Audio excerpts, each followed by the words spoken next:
I used to work as a security guard for a small warehouse in my city.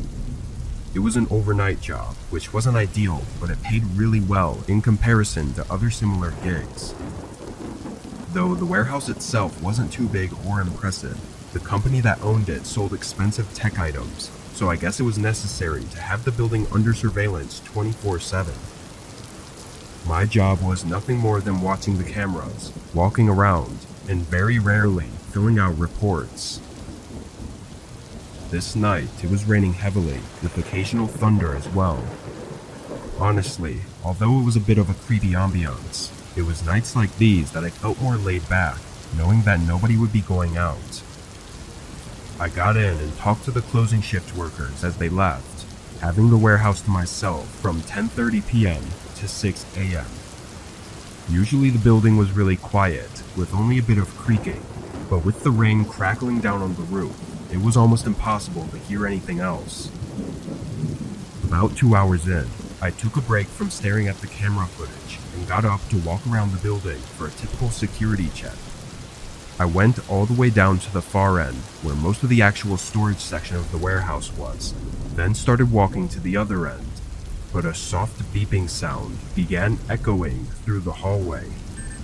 It was an alert coming from the security room. I walked quickly over and checked it, seeing that it was a latch sensor on the back door, which meant that someone tried to open it. I opened up the live camera feed that covered that door, but nobody was out there.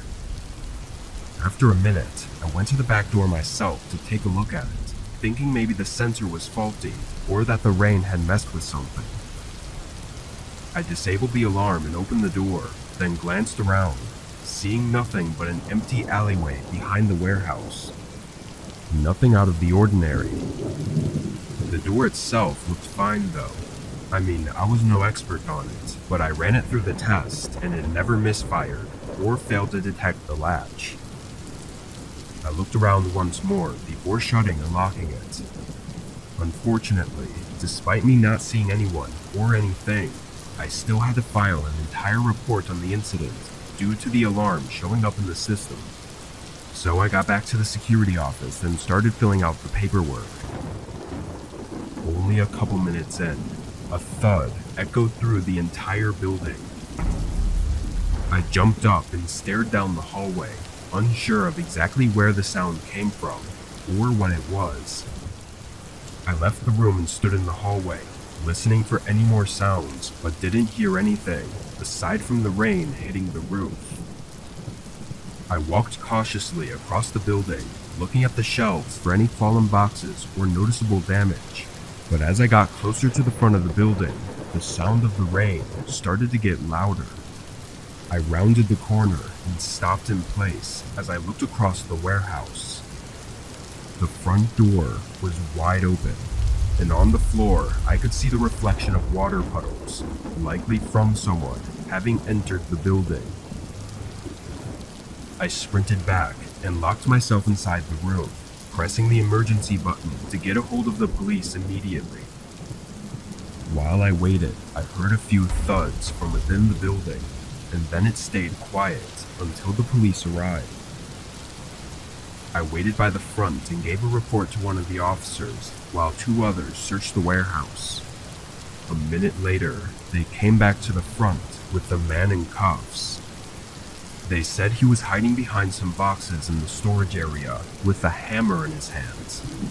And as he passed by, he gave me a cold stare that horrified me. After a few days, police reported back that the guy seemed to have been under high influence of several drugs and gave no reason for his actions. It's unclear what he intended to do, but he was hiding with a hammer in his hands after forcefully breaking in. And with him being so intoxicated, there's just no saying what he could have done. Luckily, he's still behind bars, and I no longer work overnight at a creepy warehouse. But that night still holds a horrifying feeling over me, especially on rainy nights when I can't see or hear my surroundings.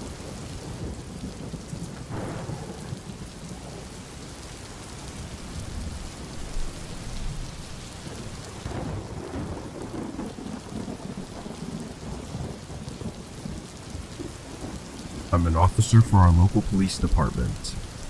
Shifts in our department are always switching around, having people work 10 to 12 hours on a different schedule every week, sometimes overnight, followed by early morning, and then overnight again. On this day, I was working 10 p.m. to 10 a.m. and was at the office when a dispatcher notified me of a call about a group of teenagers trespassing on private property. Specifically, it was a hospital on the outskirts of town that had been deserted for the last decade. This was a common place for groups to hang out and do various illegal activities at, and the whole department knew about this, and most of us had been there several times before. This was my fourth time having gone there, and I was sure it would be a quick and typical case of walking in and either escorting a group of friends out or watching them run off. I was tired, so either was good enough for me. I honestly didn't care too much to arrest and charge them. I just needed them to leave the property. When I got there, I was quickly aware of a flashlight shining through the windows of the second story. What was strange about it was that it was moving really fast across multiple windows, like someone was running through the hallway. I got out of my vehicle and prepped my flashlight, then entered the building. First thing I did was call out, requesting everyone to show themselves and whatnot, but of course, no one did. I listened at the entrance for any noises to hopefully give me an idea of where to look, but it was dead silent. Enough so to wake me up and get my nerves going, having me keep my right hand on the holster of my gun. I think it was always a slight fear that it could be a trap to lead in an officer and attempt something, but I kept my cool and walked through the old hallway and up the flight of stairs. It was as I reached the top that a thud echoed through the building. It sounded like someone hitting a wall and was definitely from the second floor. I entered the hallway and shined my flashlight all the way down, not seeing anyone or even a sign of anyone. I called out again, very aggressively, knowing that the stairs I was by were the only way up and down from the second story. I stayed there and listened again, but heard nothing more than the creaking of the building. I walked slowly through the hallway, looking through each door and scanning the rooms with my flashlight, but there was nothing more than old hospital beds and graffiti. When I got to the last room, the door was closed, so I called out one more time before swinging it open. I cleared the room, but nobody was inside. However, there were signs of recent activity, being cigarettes on the ground with smoke still rising from them. This was extremely concerning, knowing that they hadn't left the second floor through the stairs, and the only other way was if they had jumped out a broken window. Before I could even check, the door behind me slammed shut, followed by something smashing against it and footsteps departing down the hallway. Luckily, I was able to forcefully push the door open, enough to slide through the opening, seeing that a large hospital bed was pressed against it. By the time I got out, whoever was there was long gone. Backup came, and we did a more thorough investigation, also checking in with the one who originally called in the two teenagers. What was odd about this was that there was only one clear set of footsteps I heard, and only one flashlight in the window. The cigarettes still burning also showed that they had left in a hurry, which could have been from me arriving, but then why would one of them have stayed behind? In the morning, we got a report from a mother on her missing teenage son, followed soon after by an identical report by another mother on her teenage son. After looking into it for days, and then weeks, and then months, it was almost definite that they were not going to show up. And now, 6 years later, they still haven't. Their disappearance is an unlikely one, and that's what makes it so difficult. It isn't certain whether or not the person in the hospital with me was one of the two kids, but the current most stable theory is that it was someone else, and unless something more comes up, it's not likely that we'll ever know.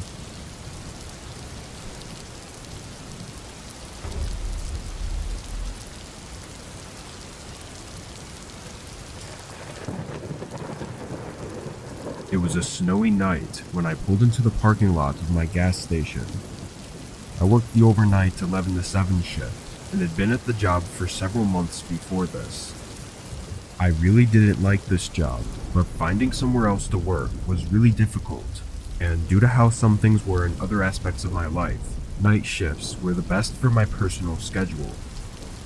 Still though, I went in tired every night and struggled to get through every shift. I parked in front of the building beside the only other car in the parking lot, which was my coworker's. Then I went inside and relieved him of his shift. He left a couple minutes later, and then it was just me for the rest of the night.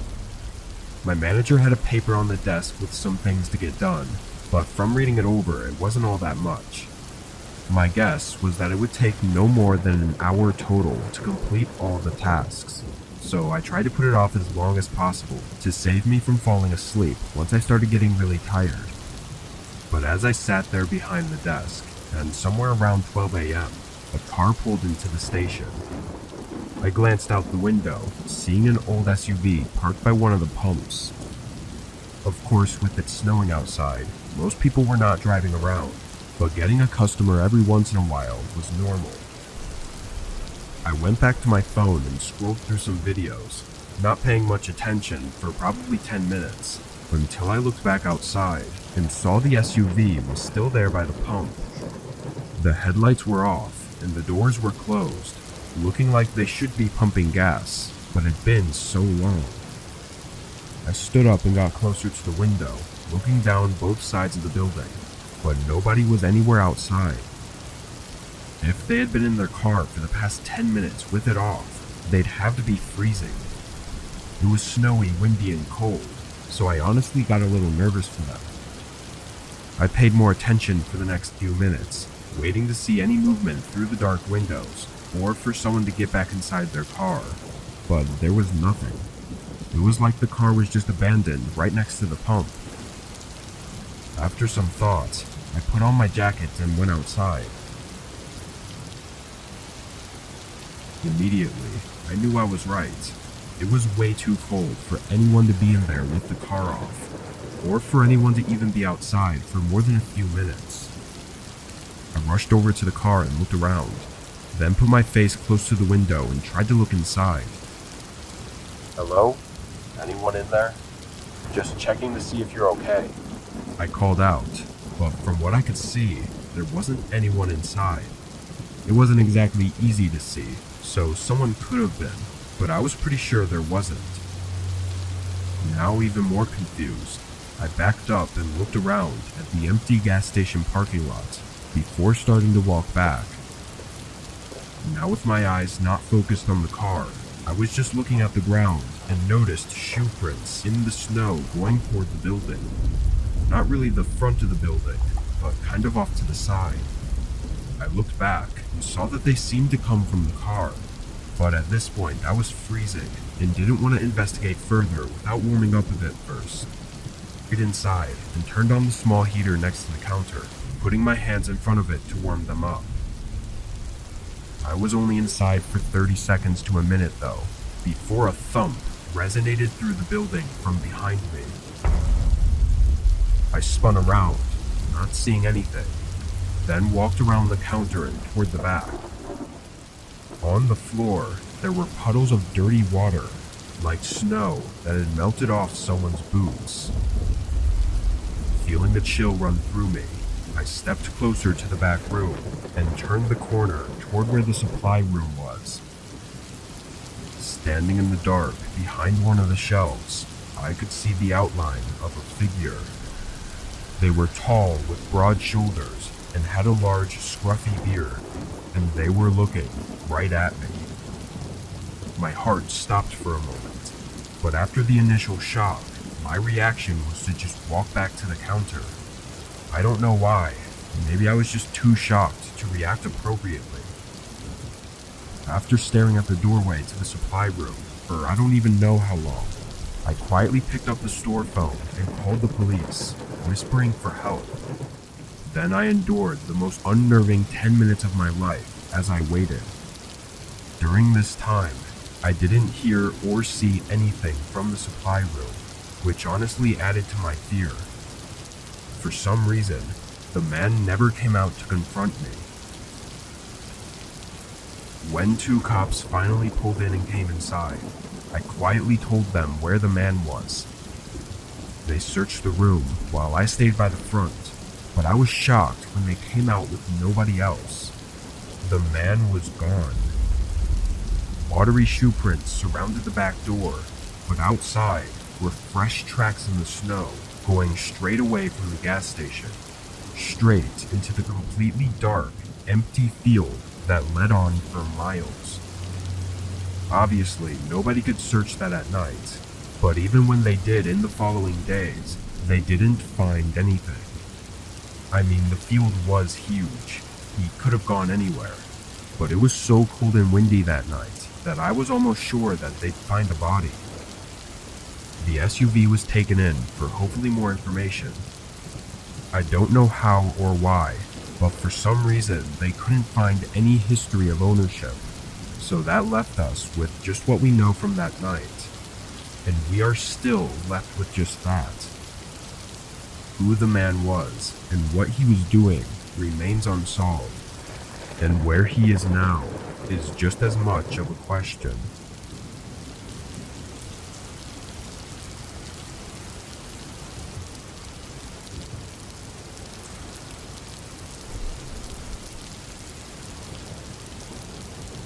I picked up my first job this year as a delivery driver for Pizza Hut. I'm 16, so this was only a part-time job that I did after school a couple days a week. I chose Pizza Hut though because it's not that busy nowadays, and I didn't want to have a job I was stressing out all the time at. The first months passed with nothing of interest. It was a very boring and repetitive job that left most days as forgettable. But then I had one experience that I'll never forget. It was a Friday, and we got an order in just before closing. The address wasn't too far, but it went through a part of town that I almost never went to. This neighborhood was different from the rest, not having tons of houses or stores in it, which gave me no reason to ever go there. While driving through, I kept checking the GPS as it took me all the way through the neighborhood, turning down seemingly every road until it finally said I arrived, but something was off. On my left was a row of maybe 6 or 7 houses, and on the right was a path leading to a park. The waypoint on the GPS was showing up on the right side, so I double-checked by searching the address on Google, and it was the actual address of the park. I parked on the side of the road and picked up the pizza, getting out and walking up to the path. With a better look, I could see that it was just a walking path, not leading to any sort of playground or anything, which is where I expected to see a group of kids that had ordered a pizza. But instead, there was a guy sitting on a bench a little ways down, waving at me. I started walking over, still a bit unsure about it. As I got closer, he stood up and started sifting through his wallet for cash. The fact that he was alone on a walking path at night, and for some reason needed a pizza delivered here, was odd to say the least, so I was skeptical when I went up and greeted him. We began exchanging everything, but during the interaction, the guy started talking to himself, repeating the same phrases like, "I'm okay," and "everything's going to be okay," which made me feel like I kind of needed to ask him if he was okay. He stopped talking and looked up at me. In his eyes, I saw fear and helplessness, something that I don't think I'd ever truly seen in someone's look before. From his look alone, a surge of adrenaline rushed through me, and I turned around, only to be met by a tall man wearing a cloth mask over his face. He held me at knife point and screamed at me to empty my pockets and toss everything on the ground. I quickly did as he said, and only became more terrified when he started to forcefully push both me and the guy from the bench off the path and into the woods, leaving everything on the ground and showing no interest in any of it. We walked for a few minutes, going well into the woods, far enough to no longer see the light of the path. Then the guy next to me suddenly shoved me to the ground and started to run in the other direction. The man in the mask surprisingly left me alone and took off after him.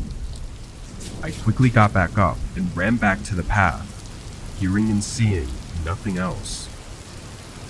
Police arrived only a few minutes after I called, but both men were gone, and from what I know, they still are. I can't say why the other victim pushed me down, though it was most likely an effort to leave me behind so he could escape. I don't blame him, but it was a low move and makes me feel slightly less sorry for him and whatever he had to endure afterward. What the abductor intended to do is unknown, but him showing no interest in my wallet or belongings makes me feel it was something extremely awful. Ironically though, it was the selfishness of the other victim that both put me in that awful situation and saved me from it.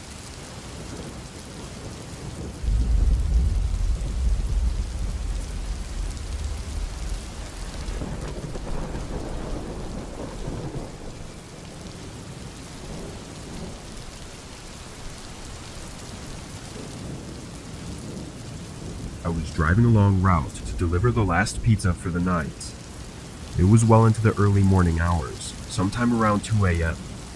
I live in a pretty small town, working for a local pizza shop that was one of the only places offering delivery, given that most of the town is spread far out. The road I was on was a not so often used side road that conveniently went from one side of the town to the other without any stoplights or intersections. It was mainly empty, going through the forest that surrounded our town. As I drove along, something with my car started to feel different. I checked my gas, but it was at half, and no other icons were showing up on my dashboard. I figured it was nothing and ignored it, but the further down the road I got, the more my car began to struggle. It was bumpy, shifting back and forth as I tried to maintain speed, until it just stopped accelerating. The car rolled forward, and I slowly turned it off to the side of the road, stopping it halfway in the grass. With some annoyance, I looked again at my dashboard as I tried to turn the car back on, but had no luck.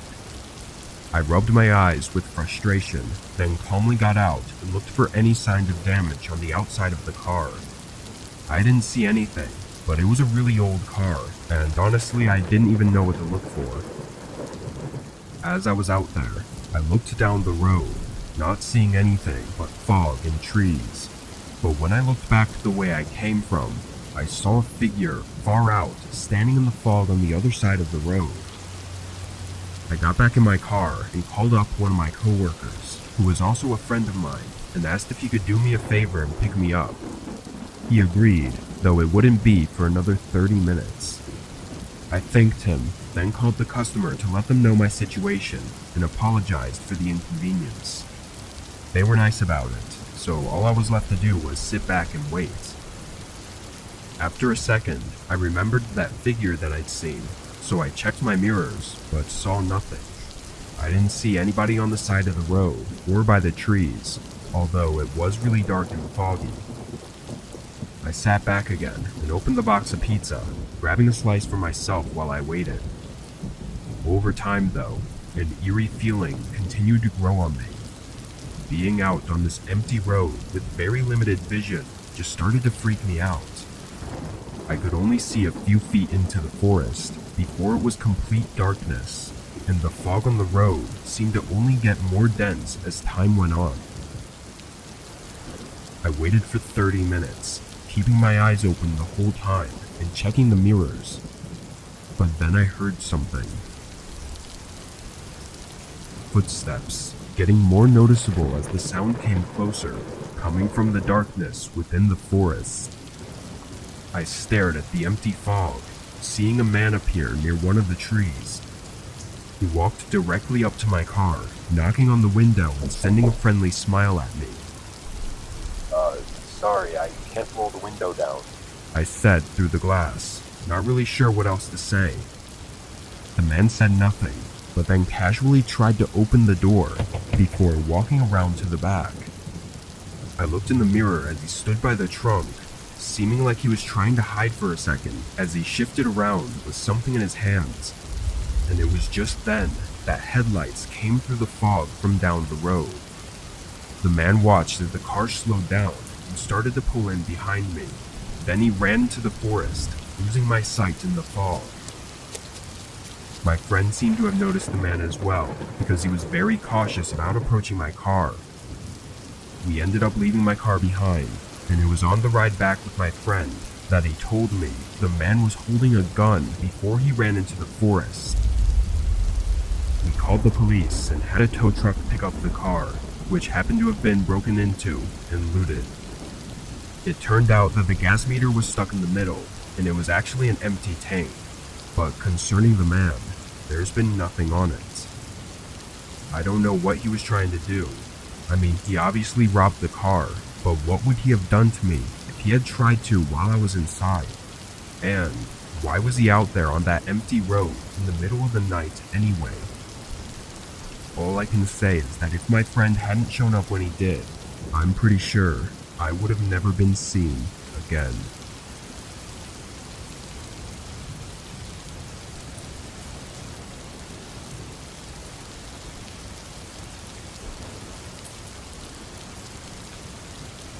Being a delivery driver was never my first choice for a gig in my late 20s, but I got laid off during COVID, and the only place hiring was a local pizza shop. It was a popular place in our town, but really it was just basic pizza. Anyway, this was during the time when everyone was staying inside and ordering for delivery, so I was working overtime and staying busy up until close every night at 1 a.m. This was just another day, running deliveries all over town. Around 12, we got a call in for 4 large pizzas for a house located just outside of town, about 30 minutes away. I accepted it, knowing it would be my last order anyway, and it was a big order, so the payment would likely make up for the longer drive. By 12:15, I got en route to the house. The drive wasn't anything to note. All the roads were empty and nobody was outside due to the mandatory lockdowns going on. When I got to the address though, I was immediately confused. There was a driveway with a large open gate, looking like it belonged to a large mansion of some kind, but at the end of the driveway was nothing. It was just a dead end with forest all around, except not far off in the trees was a glowing light. I pulled in and parked in the middle of the driveway and got out. Now standing outside, I could see more clearly that it was a campfire or bonfire of some kind, and I could hear a group of people talking. After a moment, a figure stepped in front of the glowing light from the fire and waved at me, like he was inviting me to bring over the pizzas.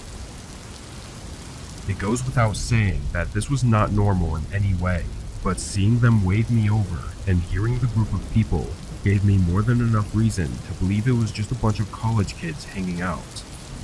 I mean, they did order 4 large pizzas, so it all just added up in my head. I got the pizzas from the back seat and left the headlights on as I started walking off the driveway and into the trees.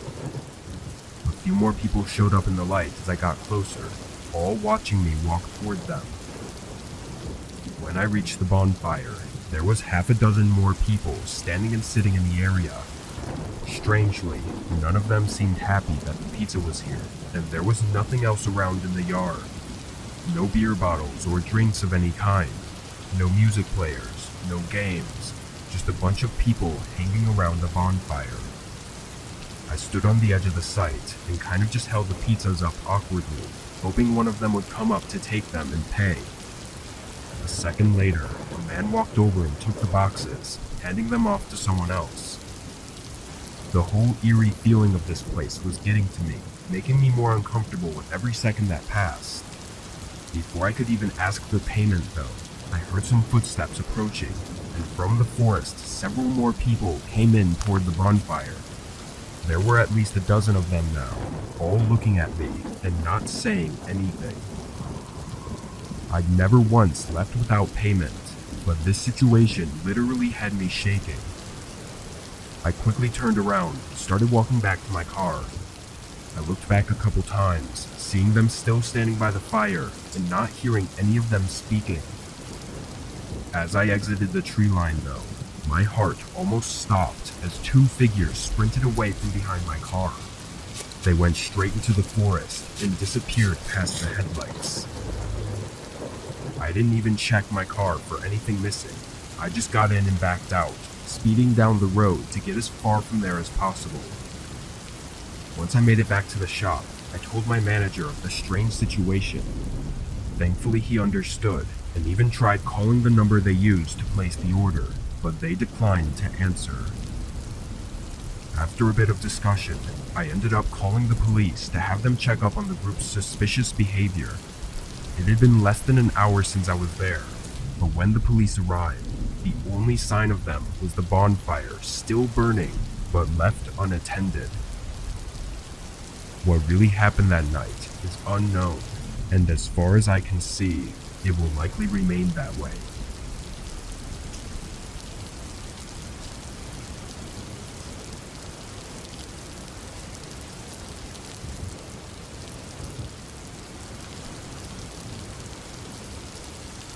I worked at a retail store in my 20s as an overnight lead. It wasn't one of your regular big chain grocery stores. It was a local place with only about 8 or 9 locations. Most nights I'd have an overnight stalker to help out, but it wasn't uncommon for me to spend the whole shift alone. Again, not the biggest store, so it really wasn't a very intense working environment. A lot of the time I'd find myself working slow, just so I wouldn't run out of things to do. This was one of those nights where I was alone and working at a steady pace. At the beginning of my shift, I loaded up some boxes and moved into the aisles to start stocking. It doesn't take much mental effort, so my mind was elsewhere and just thinking about random things, not really paying any attention. I went through about 3 aisles until a knock at the front entrance made me jump. I almost didn't even realize what it was because I was so spaced out, but once I did, I got really confused.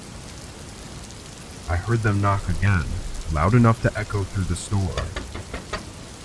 I walked down to the end of the aisle and looked through the large front windows, seeing a man in a hood standing at the doors. I went up to the other side. We're closed. Won't be open until 8 a.m. I said through the glass. The man looked at me, but didn't say anything. I pointed at the sign on the door. We're closed. Sorry. I repeated. The man continued to look at me for a few seconds, then turned and walked away. I watched him walk until I couldn't see him anymore, but it didn't look like he had parked anywhere.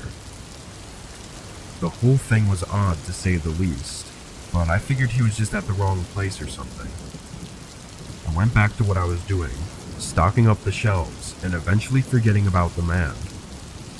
By 2 a.m., I'd gotten through half of the aisles and was ready to take my lunch break. I left the boxes where they were and went to the break room on the other end of the building. I was in there for probably a good half hour before I tossed the rest of my lunch and went back to work. I walked through the store and to the end of the aisle I was working on, but just as I looked up, there was a man walking past the other end. He looked like he was just walking across the store, not having noticed me. I froze in place, feeling that instant rush of fear. Now listening intently, I could hear the man's footsteps move toward the side of the building I'd just come from, so I moved into the aisle and hid behind the shelves.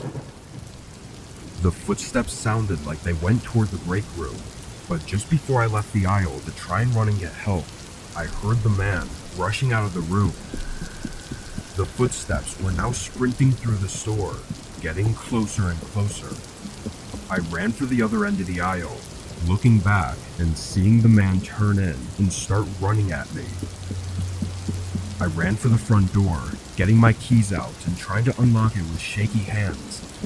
The man appeared at the end of the aisle just as I got it open, and just as I stepped out of the building, I saw a bright flash in the corner of my eye and heard a pop sound that made my ears ring. A gunshot, so loud I didn't even know where I landed, but I sprinted for my life around the building. I made it to my car and hid in the back seat as I called 911. From what I know, the man didn't follow me outside. He was gone by the time police made it to the store, but they found the back door to be busted open, along with some heavy tools sitting next to it. The most terrifying of their findings was the hole created by the gunshot, sitting right to the side of the front doors. Why the man broke in and was so aggressive, targeting me like that, is unknown. From his behavior, the police seemed to think it was some kind of mental breakdown or psychotic break, not having any real reason to target me specifically, other than the fact that I was alone. I no longer work there, but I can tell you that for the years following that incident, I was on edge every single night.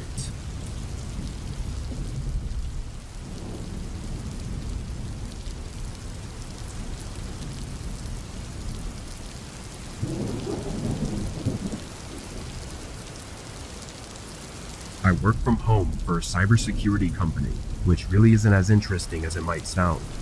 I have to be online overnight from 10 to 6, scrolling through files full of code to see if anything is a possible threat. It's extremely boring, and when paired with the overnight shift, it makes for a struggle every night to stay awake.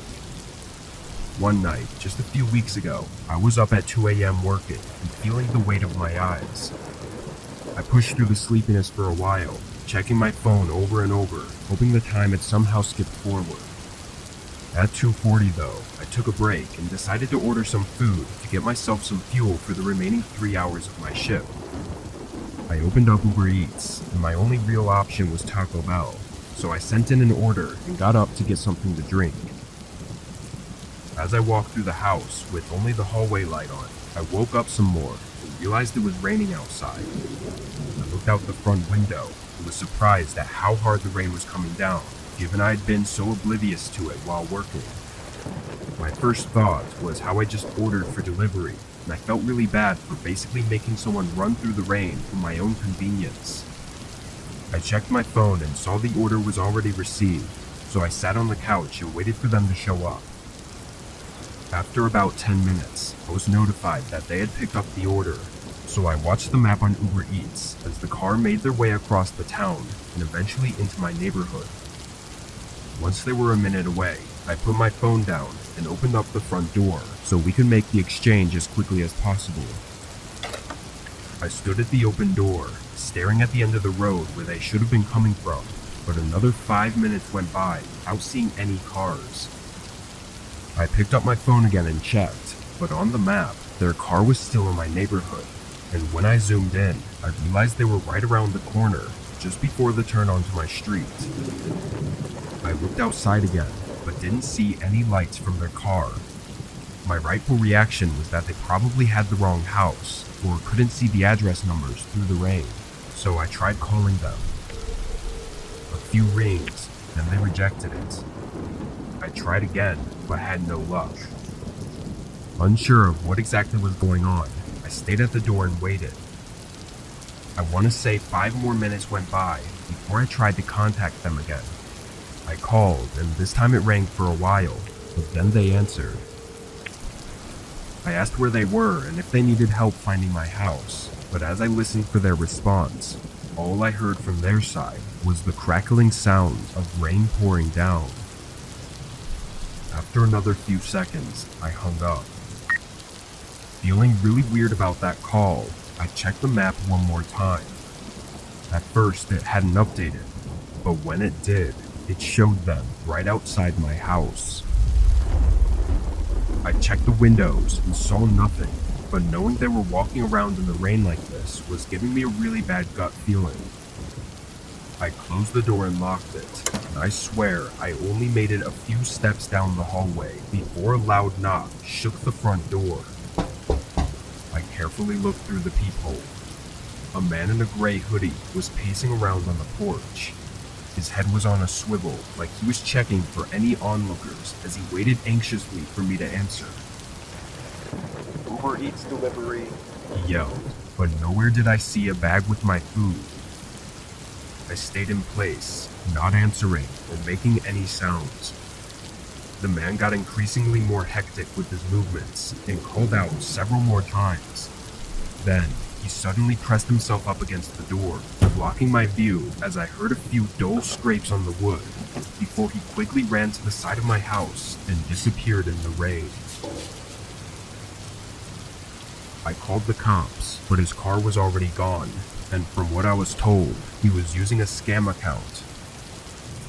A couple days went by with nothing else to report on, until I noticed a small scratch on my front door. It was an X, but it didn't look like it was made for me to see.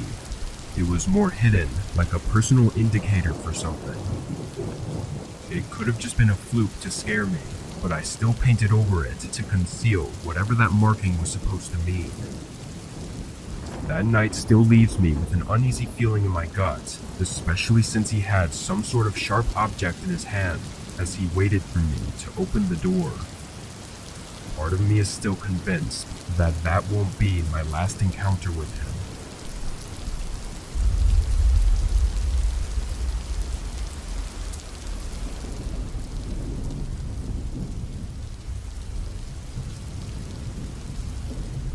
In my mid-20s, I worked at a retail store as the overnight manager. It wasn't a big place, and the only reason I was technically a manager was because I'd be the only overnight worker. So, I was in charge of checking stock, filling shelves, and sometimes receiving order shipments. I was very satisfied with the job and never found myself hating the work. And up until this, I hadn't had anything really happen. It was a weekday night, and a storm was just setting in as I started my shift. Over the first hour of being there, the rain had picked up, and the wind was hitting the building much harder than before, making a lot of noise. I was filling the shelves for the first 2 hours, trying to get the time-consuming tasks out of the way first. As I was in the aisle though, I heard a thud sound resonating through the building. It sounded like it came from the back of the store in the warehouse section, where our delivery bay was. I walked over and saw the solid metal back door that truck drivers use to get in when making deliveries. The more I thought about it, the more I convinced myself that the thud sounded like a bang at this door, as if a driver was trying to make a delivery, but there were none scheduled for tonight. I opened the door and was met with a face full of cold rain and wind. I stuck my head out briefly to look down at the shipping bay and saw no trucks, so I closed the door and dried off. While walking back to the aisle, I assumed the noise was just the building having shifted a bit from the wind, or maybe just some strange sounding thunder that I hadn't noticed before. I continued working for another full hour before taking a lunch break in the back office, spending maybe 15 minutes there before heading back. But while I was walking through the store, I got this strange feeling, like everything had gone silent, aside from the rain ticking on the roof. It gave me chills, and as I reached the end of the aisle, I saw something that made my heart almost stop. Right next to my cart, halfway down, was a line of wet shoe prints through the aisle. I approached it without even thinking and tried to figure out how this was even possible. I followed them down to the front of the store until I saw so many watery prints going all over that it was impossible to follow, and honestly, horrifying to know that they'd walked around the entire place. I ran back to the office and locked myself inside, calling the police and waiting. As I sat there, I only got more scared as I couldn't see outside the office door, and the rain pouring on the building was too loud for me to hear anything else. After 10 minutes, the operator that had me on hold came back on the phone and said the police were right outside the building. I quickly got up and opened the door, and right on the ground was another set of watery shoe prints alongside mine, leading right up to the office I was in. I sprinted to the front and hurried to let the police in. In their search, they didn't find anyone in the store. Security tapes were reviewed not long after, showing us a man in a dark jacket entering the building through a side door that had been left unlocked. He clearly spotted me early on and stayed hidden until I went on break. Then he walked around aimlessly. He didn't steal or break anything. He just went down the aisles and looked at the shelves. But the creepiest and most horrifying part was when I entered the office and waited for the police. The man came up to and stood outside the office door, waiting for several minutes as he stared at the doorknob like he was preparing for me to come out. Luckily, he decided to walk away a few minutes later and exited the store. No more footage of him was seen after that. The man never came back, and as far as I was told, he was never found. What he was doing that night is still uncertain, and it will likely remain as an eerie uncertainty for the rest of my life.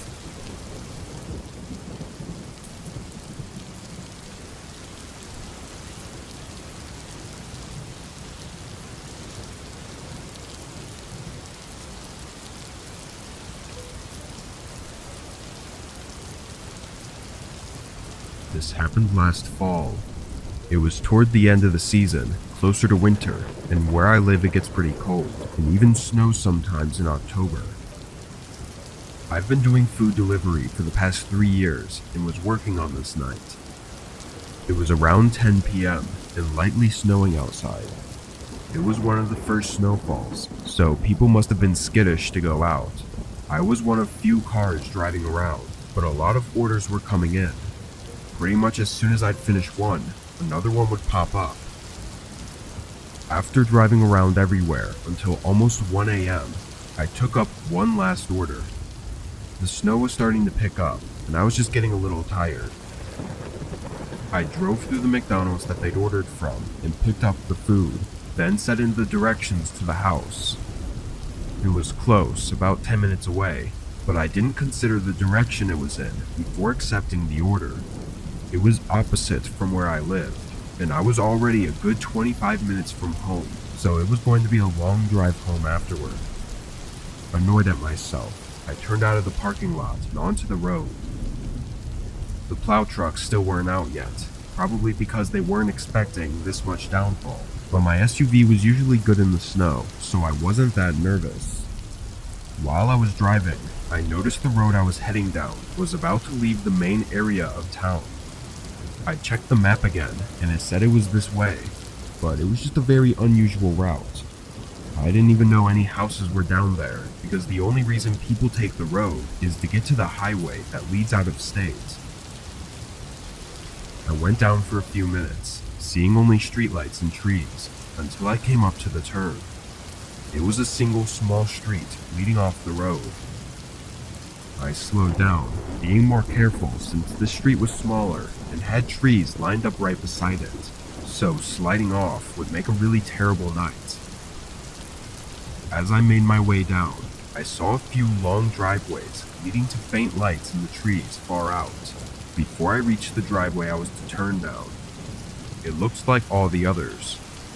I slowly drove through the driveway until I made it to the house. It was medium-sized and older, completely covered in snow. Nothing looked too notable about it. Really, the only interesting thing was that it was out here in the middle of some forest. I parked out front and got the bag, then started walking up to the door. The snow was thicker than I would have liked, soaking my shoes and even the lower legs of my pants. When I got up to the porch, I knocked and started to set the bag down, but almost immediately, the door swung open. I looked up, seeing a large man in a winter jacket. His face was pale, like he'd just been outside in the cold. Hi, I got your order right here. I said, holding the bag up. After a moment, the man stepped back and opened the door wider. You can set it down right over there. He lifted his arm and pointed toward what I assumed was the kitchen. The way he said it made me feel like I had to, but I knew it was a horrible idea to go in there. I looked at the man's hands, seeing he wasn't holding anything, so it really didn't make any sense for me to do anything other than hand him the bag.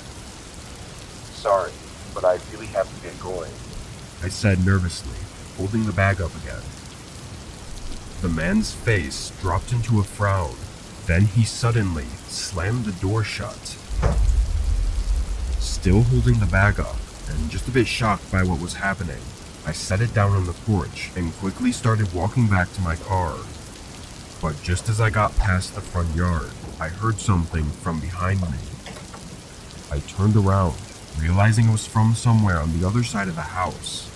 It could have been a back door or something, but was too muffled to hear clearly.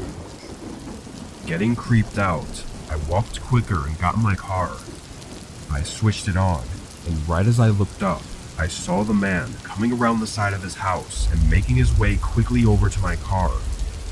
He had something in his hands. It almost looked like rope, but there was something else that I wasn't able to make out. I suddenly felt my heartbeat spike and adrenaline take over my body. I started going in reverse, trying my hardest to go quick while also not getting stuck in the snow. The man got close, probably just a few feet away, before my car was able to grip the road and start picking up some speed. I backed up through the whole driveway, seeing the man eventually stop and watch, slowly fading into the dark as I backed up into the street. I don't know what he was doing. Honestly, the whole thing was just terrifying and confusing, enough to make me not even want to think about it. I still do food deliveries, but am far more cautious, and most of the time, I don't even knock on the doors anymore. I just drop the food on the porch and leave. Had I stayed any longer that night, or had entered the house, who knows what would have happened to me.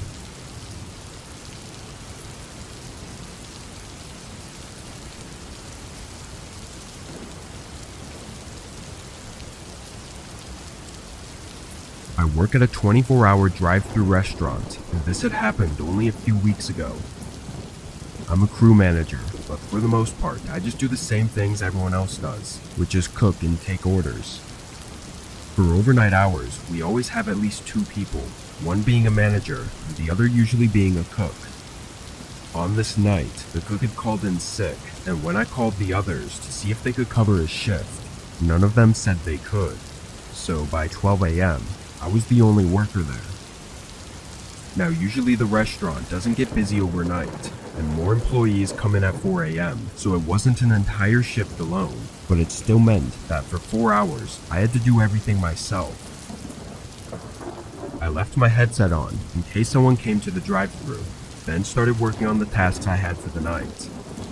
I started by scraping and cleaning the stovetops, but a few minutes in, I was interrupted by a banging sound from the front of the restaurant. I walked down and looked over the counter, seeing a man standing at the front door and banging on it. Then he pressed his face against the glass and looked inside, scanning the whole room before his eyes set on me. I walked over to the door as he stared at me, and when I got closer, he backed up and waited like he thought I was going to open it. I yelled through the glass that our dine-in area was closed and that he needed to use the drive-thru if he wanted to order something. He looked confused, so I yelled again that the doors were locked and he had to use the drive-thru. He showed no response that time, not giving me any idea whether he understood me or not, so I just turned around and walked back to the kitchen. I figured he'd have to get the hint at some point that the doors weren't opening. I continued working on the stovetops, spending at least 15 to 20 minutes on them. Throughout this time, I had gone once to check the front to see if the man had left, and from what I could see, he was gone. The whole parking lot was empty, and the man was not at the door. But it was a couple minutes after finishing with the stoves that I got an alert from my headset that someone was in the drive-thru. I turned on my mic and asked for their order while walking to the window, but nobody said anything. When I got to the window, I immediately saw on the camera that there wasn't a car out there. I looked around the screen and didn't see any movement either, so I ignored it and started walking back. But as I got to the back room, I slowed to a stop when I thought I heard something. I stood in place and listened as footsteps slowly walked above me on the roof of the building. They were careful steps, not making much sound aside from the roof creaking, but I had no doubt that there was someone up there.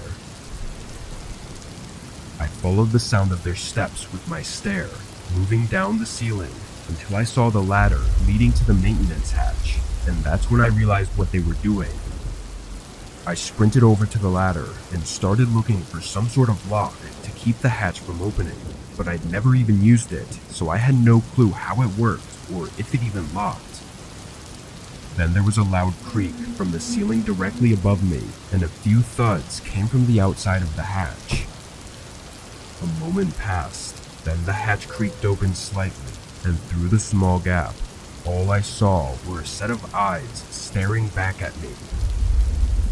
I sprinted for the front of the building, hearing loud thuds from where the hatch was as I quickly unlocked the door and ran for my car. I called the police as I sat inside and frantically looked through the windows of the restaurant. While on the phone, I saw a shadow moving by the front counter. Then a man appeared, standing in the far back of the restaurant, but was looking in my direction.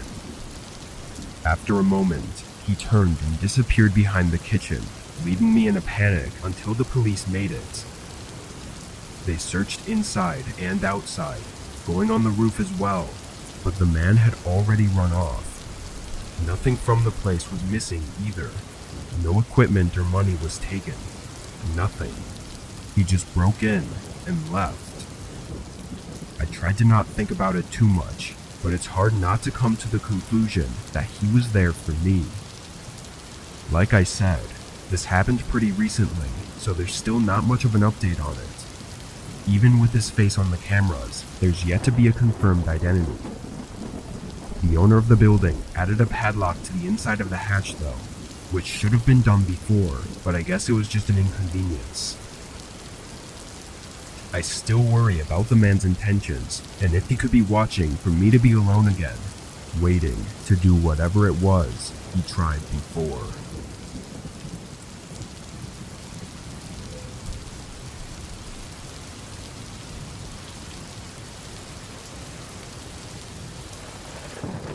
I spend a lot of my spare nights doing deliveries for DoorDash.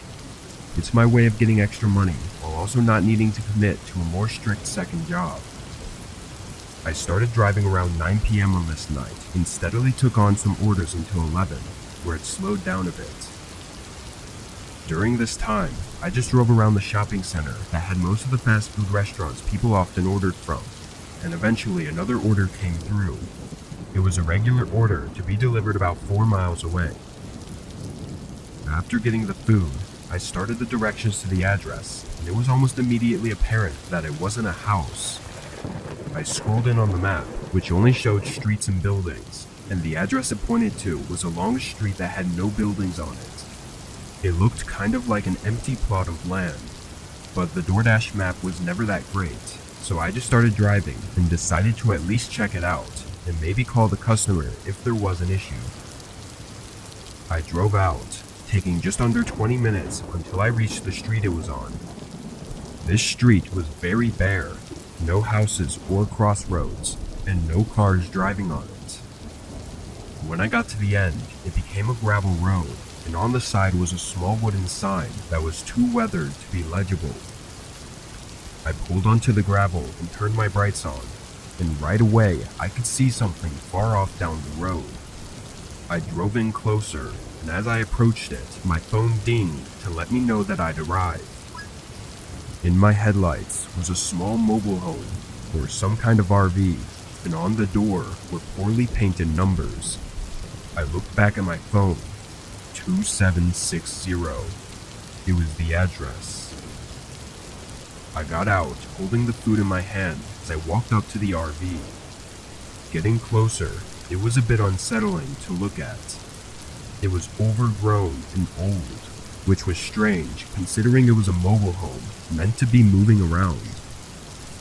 I gave it a knock and waited. This was a rare cash order, which made more sense once I saw the place, but it definitely didn't make me feel good having to stand here. As I looked around, an eerie feeling loomed over me. This place was surrounded by the woods, with no lights anywhere. Past the RV, it was complete darkness. I heard something from inside, and I prepared for them to open the door, but then a voice to my right startled me. I looked over and saw a man smiling at me, standing by the corner of the RV. He asked if I had his order, and I nodded, apologizing and walking it over to him. I handed it off and said his total. The man reached into his pocket and pulled out a $5 bill, then smiled again and said he just needed to grab the rest. He turned and walked back around the RV while I stayed where I was. This whole interaction in writing doesn't seem as off as it was in person, but I can tell you there was something very wrong about this guy. It was just something about the way he acted and said everything that gave me chills. I waited for a minute or so before getting more nervous and looking around the corner to see where he went. In the distance, I saw a figure standing by what looked like the dark outline of a shed. They were not walking, they were just standing there. As the fear grew inside me, my head jolted around, hearing the door to the RV opening. A different man looked out at me, and just as I started to greet him, he slammed the door shut. My heartbeat now intensifying, I looked back out at the man who was by the shed. He was now walking back toward the RV, but had something else in his hands. In the moment, I couldn't tell exactly what it was, but it was either a long bat or a rifle. I ran back to the car, getting in and turning it on with shaky hands as I put it in reverse. The man came around the side of the mobile home and stood calmly in the darkness as I drove off. I don't know what happened there, but I wasn't exactly keen on finding out. I went straight home afterwards and debated calling 911, but was caught up on the fact that I didn't actually know what was going on. In the end, I made the regretful decision not to notify the police. Whatever happened that night will remain as just the strange encounter it was, with no answers to the true nature of it.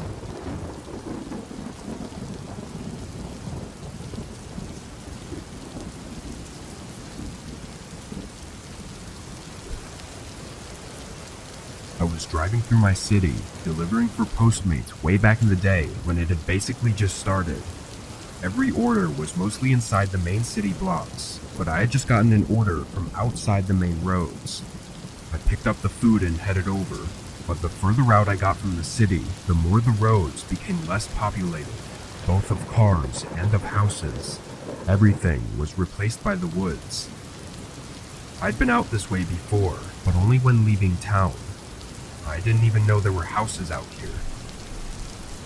I drove until the GPS told me to turn down a gravel road, which was almost unnoticeable. There were no lights aside from the dim ones coming from my old car as I made my way down this thin path through the woods. It was much longer than I expected, taking a whole minute to reach the house. To be honest, it was what I assumed it would look like due to its isolated location in the woods. It was aged and almost entirely made of wood, having vines growing up the outside of the house. There were a few lights on inside, shining through the windows, but if there hadn't been, then I probably would have thought twice about approaching it. I checked the bag for everything, then went up to the front door. I pressed the doorbell, which didn't really work, so I had to knock as well. As soon as my hand hit the door though, it creaked open. Cautiously, I opened it a little further and called out. I have an order here from Postmates. A moment later, I called out again. Anybody home?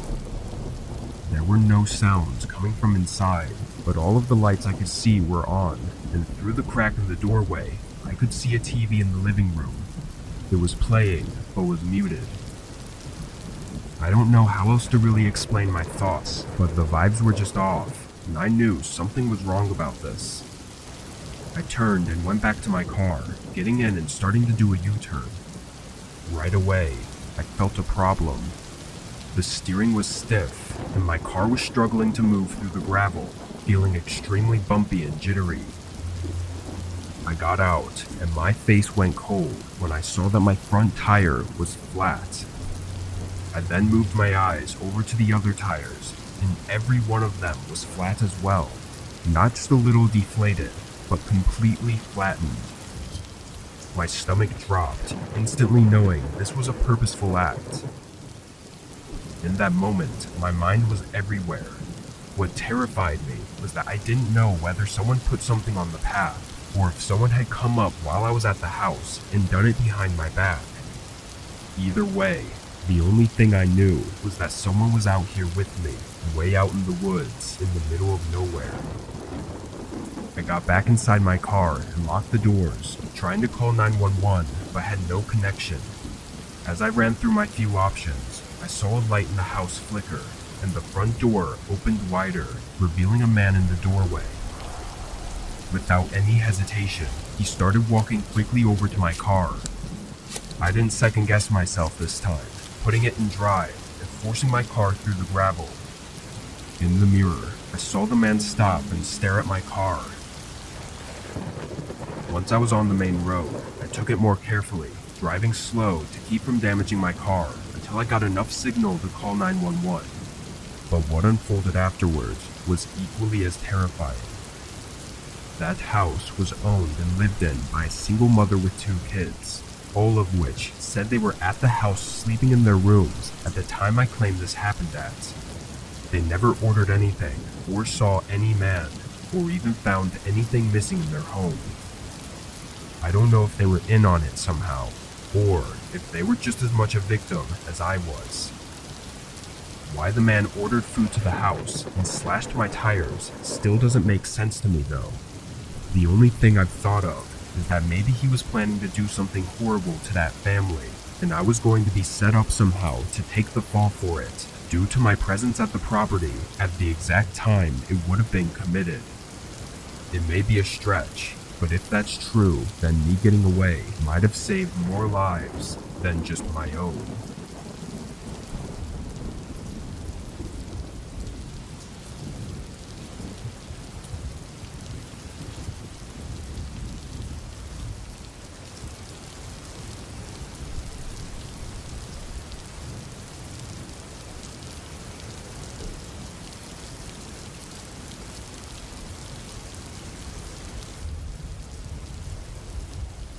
I take the same route every single day, in and out of the city.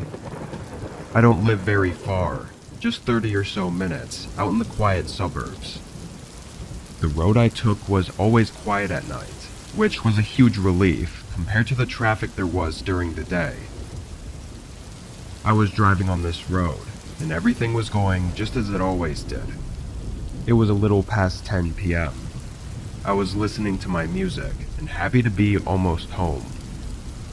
When I was 10 minutes away and entering the woodsy area just before the start of the suburbs, a light beamed from up the road. Nothing was off at first, but as it got closer, it seemed to be really bright, like almost blinding me. I literally had to stare at the shoulder of the road to make sure I stayed in my lane.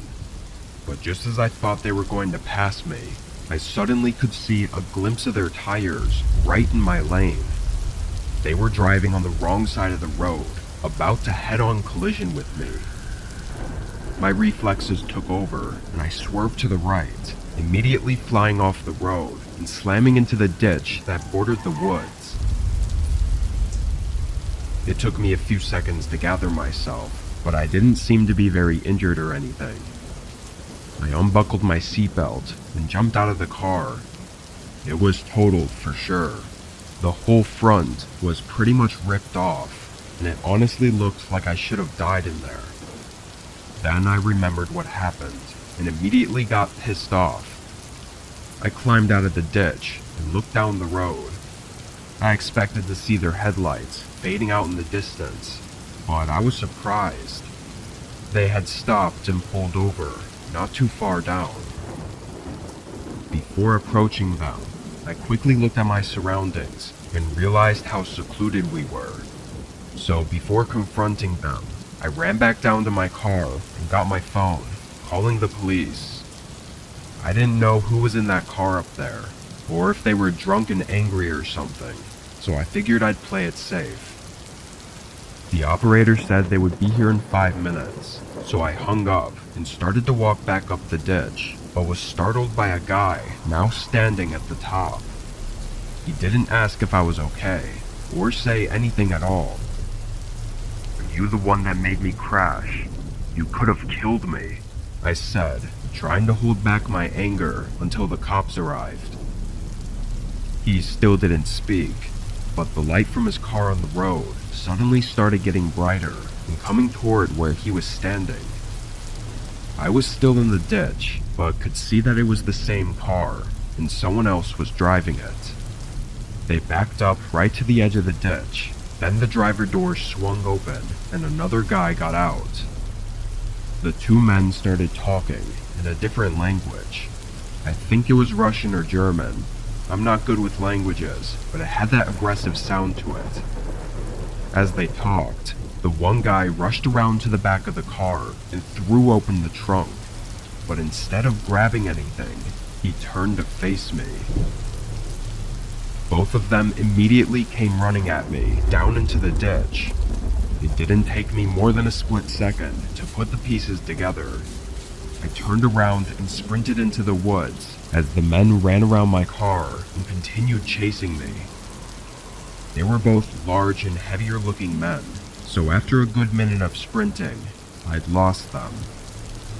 Now I was in the middle of the woods with absolutely no light to see where I was going.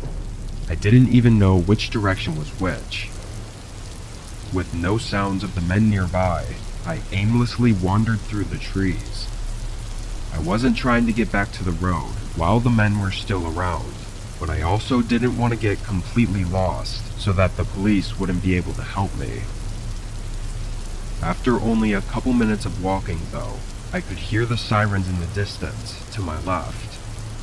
I followed the sound, leading me straight to the road, where I could see the cop car at the top of the ditch and 2 officers inspecting my car. There were no signs of the men anywhere. I explained what happened, and they wrote down a report, but the follow-up investigation was minimal, since only their description was to go off of. Nothing was stolen from my car, though. It's pretty blatant that they were trying to throw me in their trunk, but whether that was planned before or after the crash is unclear. Maybe they made a mistake and were trying to cover it up, or it could have all been just as they intended.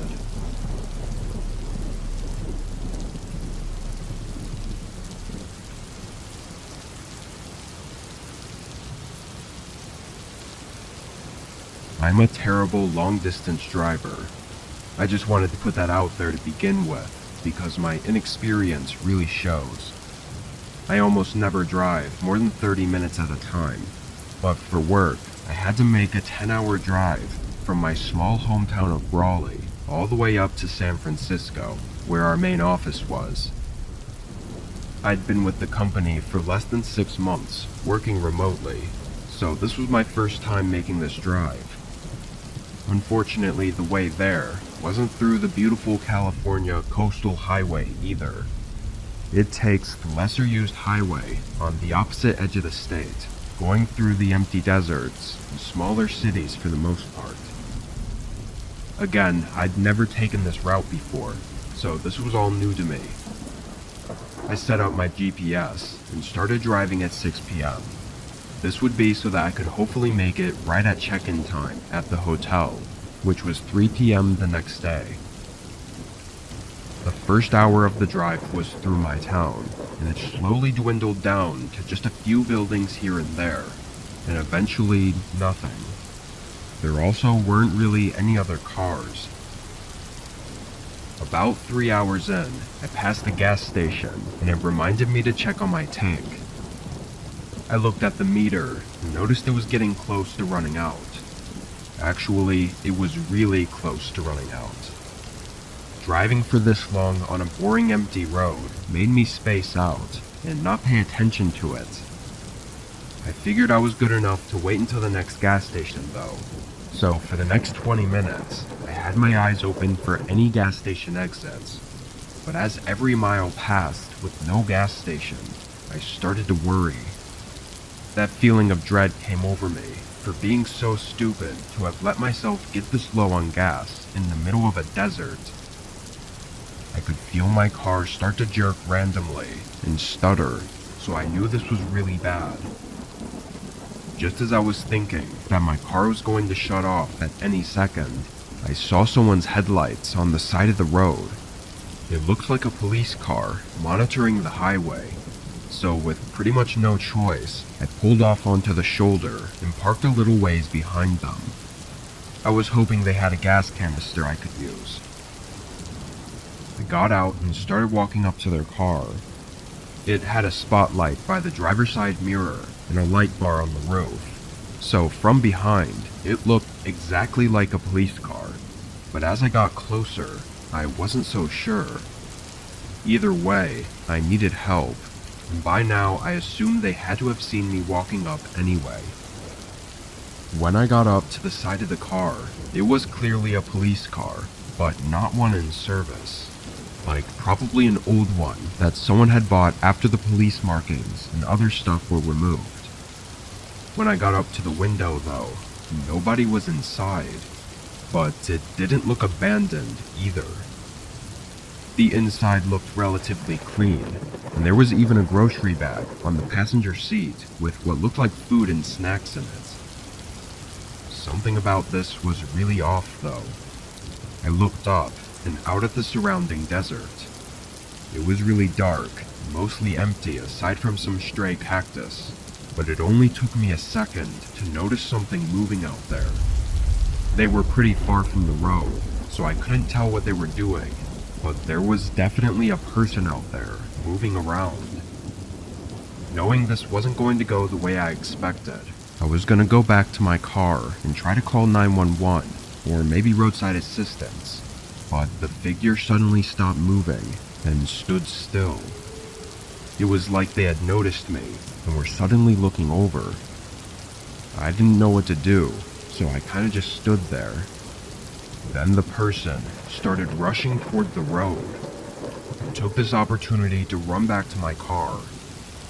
The man must have been full on sprinting though, because by the time I was in my driver's seat, they were already at the road. They stood by their car and stared at me, and I could now see their face in my headlights. They had short black hair and a black beard, with dirt and sand covering their entire body, from their shoes all the way up to their face. I couldn't tell if he looked mad or what, but he stood like a deer in headlights, as if waiting for me to either drive away or get out. I was too scared to try starting my car, because if it stuttered and he heard that, then he'd know I was stuck. So I sat there and just tried over and over to call 911. By the time I finally got through, the man had gotten in his car, and a minute later, he drove away, leaving his headlights off and disappearing down the road. As for afterward, an officer made it 30 minutes later and poured a few gallons of gas in my car. I told them about the man who was acting really suspicious and was out in the desert, but he mostly brushed it off and didn't even check on it. He even joked that he was burying a body out there and acted like it was nothing. I was so shaken up though that I didn't put up much of a fight and just continued my drive. It's been a while since this all took place, but I can't stop thinking about what that man was doing out there, or possibly how close I was to discovering something.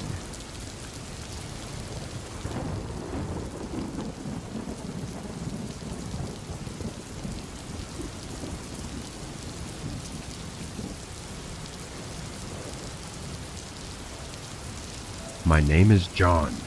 I'm 23. I work at a 24/7 bar in my town that's known for our pizza and drinks. We don't really have any other food options, but people seem to enjoy it anyway. I never understood why the owners decided they wanted us to deliver pizzas. It's a lot of hassle for probably not that much extra money. But since we didn't really get that many delivery orders, I was always the only driver during the 10 p.m. to 6 a.m. shift. On this night, I walked into the place being pretty crowded. There were several large groups, and with deliveries being slow, I was helping out with waiting tables in the meantime. There were a few deliveries I made, maybe once an hour, and at 3 a.m. there was another regular delivery for me to drop off. I grabbed this single pizza and got in my car. The address was 15 minutes away, so I typed it into Google Maps and started driving. Everything up until this point was completely normal. This was just like any other delivery, and honestly, I was happy to get out of the crowded bar and onto the quiet roads. While driving though, I got caught off guard when my Google Maps suddenly said I'd arrived. I wasn't even in a neighborhood.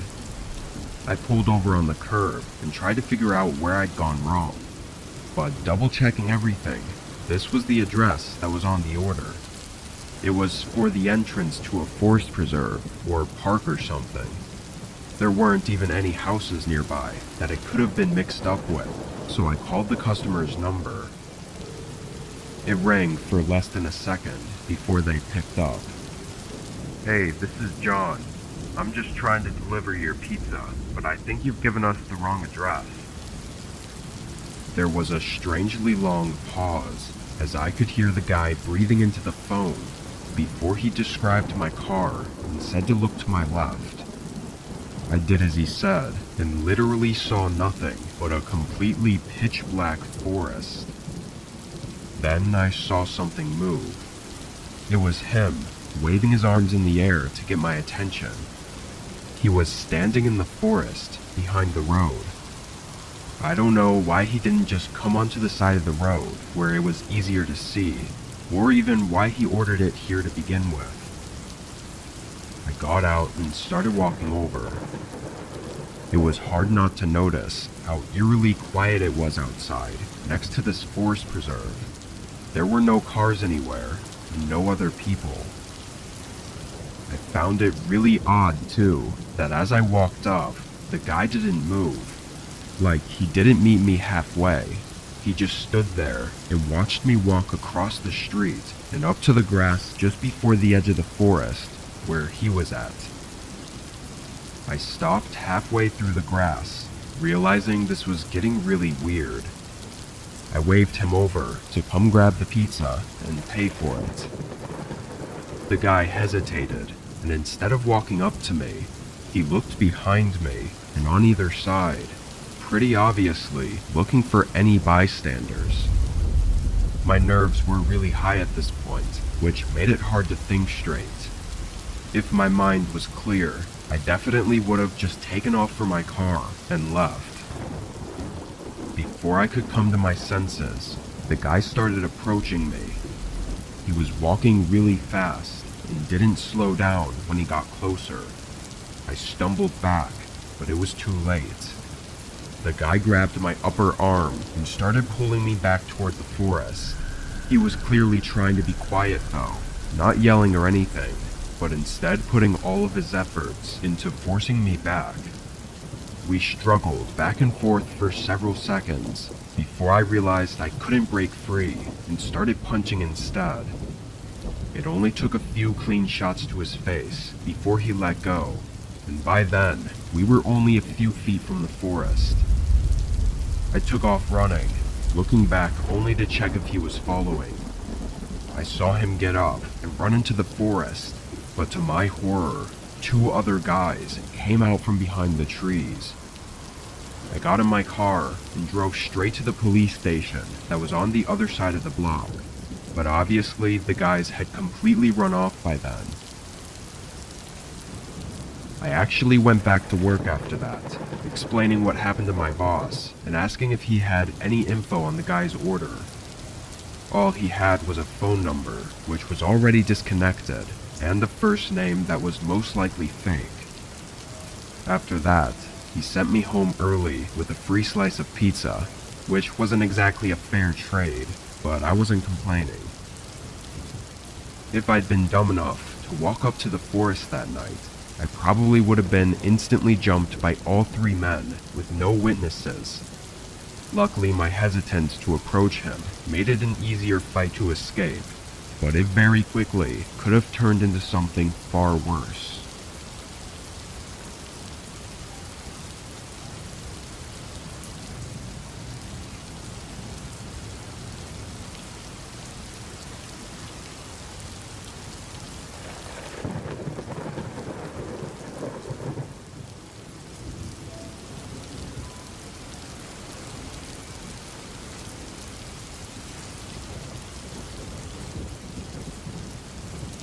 I'm a security guard for a mid-sized office building. It's located right in the center of the city. Around here, crime rates are pretty high, so it's not uncommon for businesses to have huge losses from break-ins at night. I usually have a coworker with me, but during this month I was alone while the company I worked for was training up a new employee. I didn't mind it at all though. Being alone was more boring and made it harder to stay awake. But having a partner sometimes could get annoying, depending on who it is. Anyway, it was around 2 weeks into this month when I was patrolling the lot like usual and noticed a couple guys far off on the other side of the road. They were standing around in the dark, looking in my direction. I don't know if they were looking at the building or watching me, but it gave me an uneasy feeling. The next time I made my rounds, they were gone. I took a mental note of it, but I didn't think about it too much. The rest of the night was quiet. I got out at 6 a.m. with nothing more to report on. The next couple days were uneventful as well, but then, one night at the end of the week, I made my rounds outside and saw them again. They were in the same spot as last time, standing in the dark and watching me. It made me uncomfortable again. So instead of continuing my rounds, I stayed out on that side of the building. Maybe if they saw that I noticed them, they would leave. I stood out there and walked back and forth for about 5 minutes before the men walked away. As I was out there, I tried to take notes of what they looked like, but there really wasn't much I could make out from that distance. I stayed out for another 10 or 15 minutes after they left, making sure they didn't come back. Then I went back inside. With them gone, I figured now was a good time to head to the break room and take my lunch. It was about 1 a.m. The break room was at the far end of the hallway in the back of the building. I sat at a table and started eating while scrolling on my phone when I suddenly heard a noise. I put my phone down and looked at the door to the hallway. I'd never heard any noises like that before. After a few seconds, I got up and walked over to the doorway.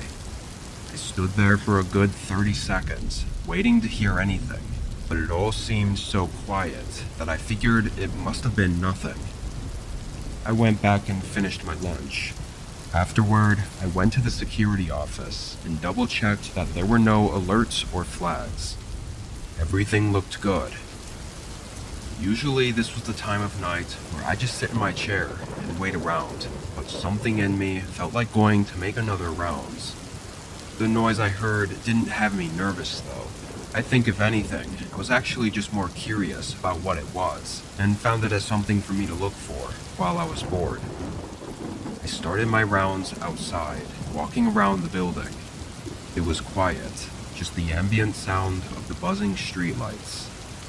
Nobody was out there. I went back inside and started walking through the inside of the building. Usually, unless there was a flag or alert in the system, I wouldn't go checking every inch of the place. I'd just walk up and down the hallway and make sure nothing was off. The hallway was long though. It was in the shape of an L, so it was more like 2 long hallways.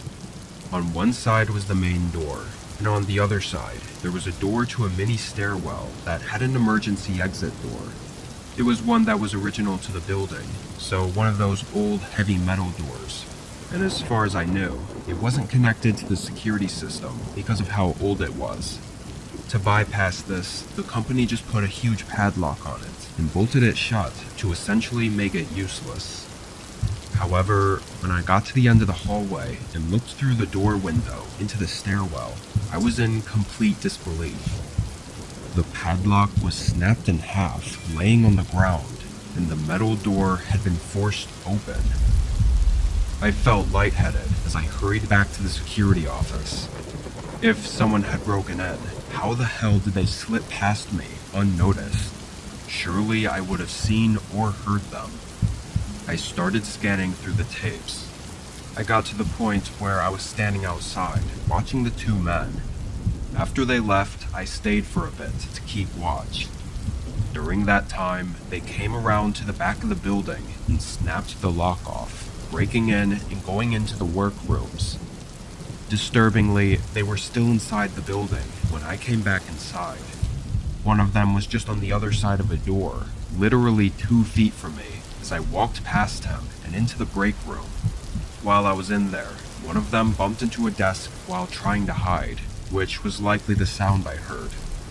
When I went back outside to do my rounds, that's when they made a run for it. On the tapes, it was pretty clear that they both had weapons, either large knives on their belts, or possibly even small firearms, which makes me think they were prepared to take me down if it came to that.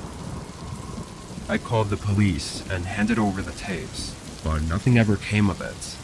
They weren't great quality, and the men had their faces covered. The company claimed several hard drives, or files or something, were taken, and they seemed pretty worried about it.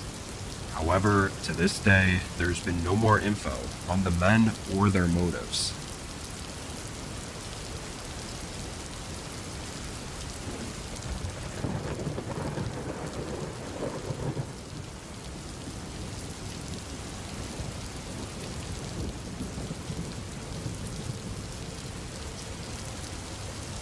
I work night shifts at a hospital, specifically in the ER.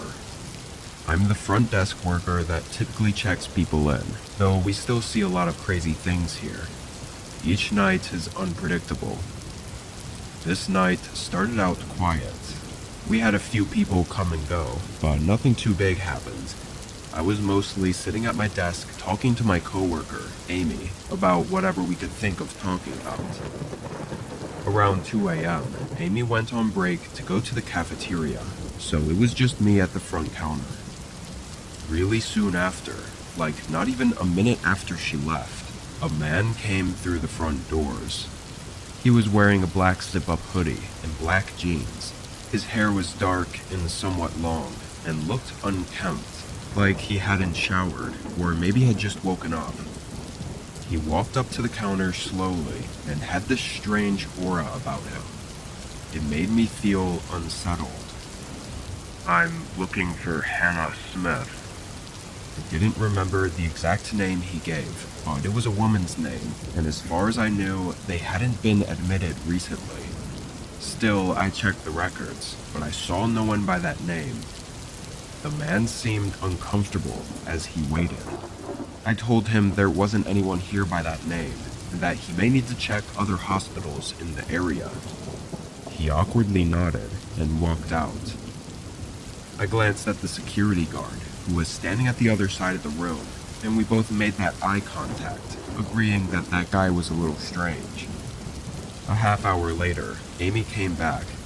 The rest of that shift was quiet and slow. I got out at 4 a.m., saying bye to my coworkers and heading out to the parking lot. This wasn't the largest hospital, but the parking lot was really oversized. It was huge, and all the workers were supposed to park in the back to make room for patients closer to the building. As I walked to my car, a weird feeling came over me, and I randomly thought back to that man that came in earlier. I don't know why, but I suddenly felt unsettled again.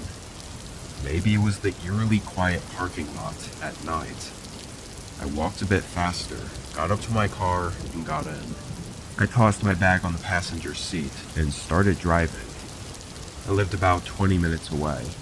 The roads were long and empty. but throughout that drive, I still couldn't shake the strange feeling. I felt like I was being followed or watched, yet every time I looked in the mirrors, nobody else was on the road behind me. When I finally got home, I pulled into my driveway and parked, getting out and going in through the front door. I hadn't even taken my shoes off yet when I heard footsteps sprinting up to the porch. They got right up to the door and immediately shook the handle, trying to open it. Thankfully, I always instinctively lock the door every time I open or close it. As soon as they realized it was locked, they stopped. There was a pause before a familiar voice spoke.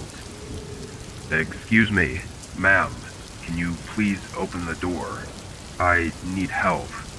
Please, open the door." It was the creepy guy from the hospital. I didn't respond and shakily took my phone out and called the cops. Seconds later, the man bolted away. I looked out the peephole and saw him run down the road and disappear in the dark, but confirming it was definitely the same guy with the black hoodie and black jeans. When cops arrived, I was hit with probably the most insane, creepy, and downright horrifying information. The back door to my car in my driveway was open. He had been in the back seat the entire drive home, which explains how he got up to my front door so fast. Even more disturbing is that he was probably hoping I'd park in my garage, which would essentially give him access to my entire house that night. Parking in the driveway probably caught him off guard and likely saved my life that night. They used the footage from the hospital CCTV to identify the man and found him a few days later. He was some nobody that I'd never met in my life, but he had some strange fixation with me. He had stalked me from outside the hospital for weeks, figuring out which car I drove, and probably just trying to find a night that I accidentally left my car unlocked for too long. Even though he was caught, he never admitted to anything, and just repeatedly said that he wanted to talk to me, and that was it. This was a while ago, but I haven't heard or seen anything about him since.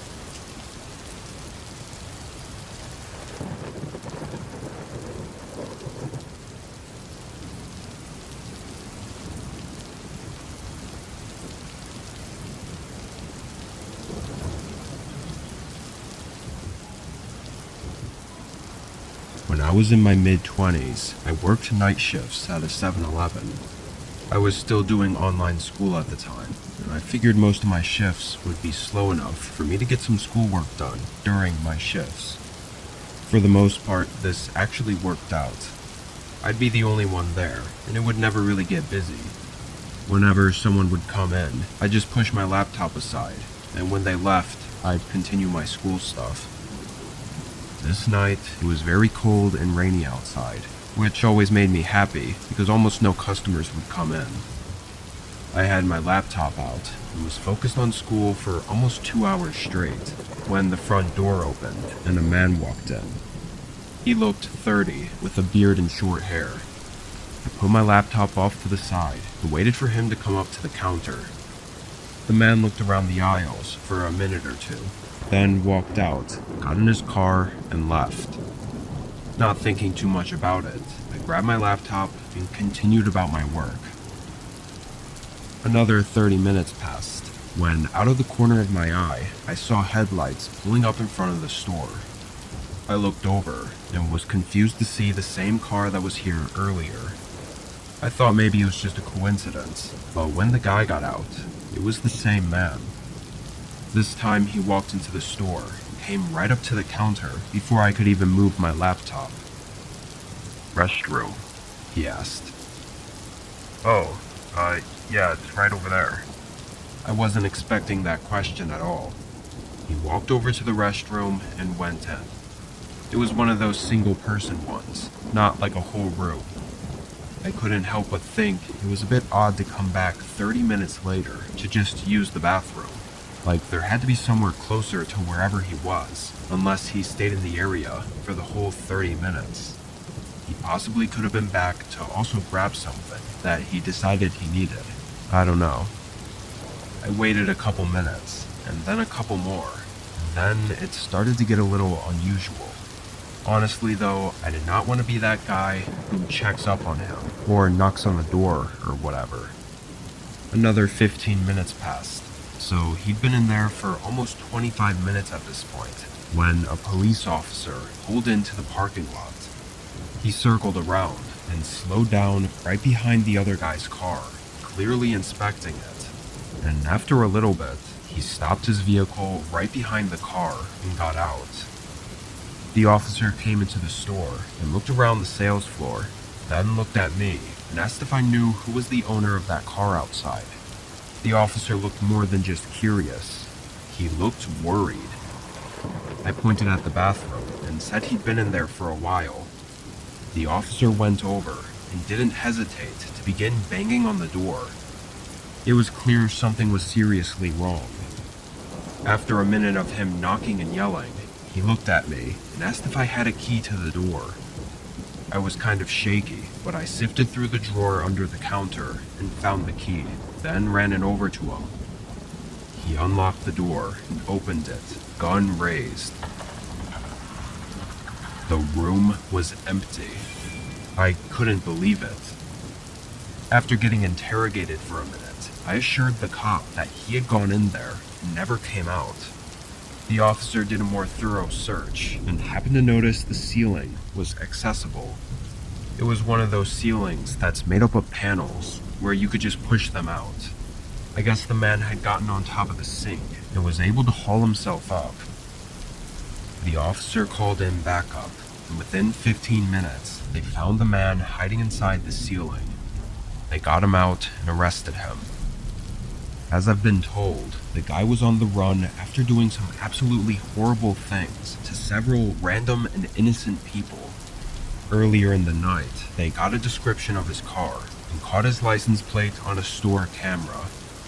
The officers made it seem like I was lucky because the past individuals he had harmed were all alone in the middle of the night, either working or just walking around outside.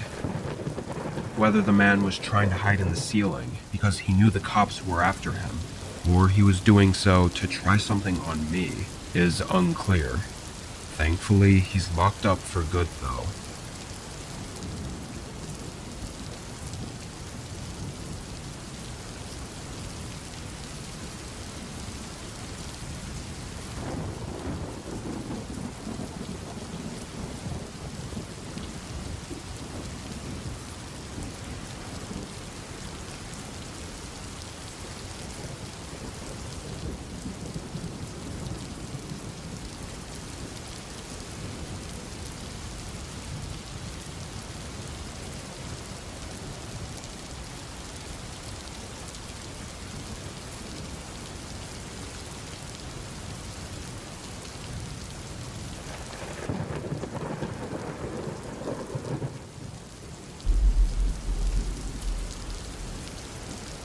I did deliveries for a popular fast food place in my town during the end of my high school years. My friends all had jobs there too, but they purposefully scheduled us on separate shifts to prevent us from goofing off. It ruined all the fun, but the money was still nice to have. Mostly I would have no interesting stories about my work days, but this one night was an outlier. It was the weekend and I was working until 10.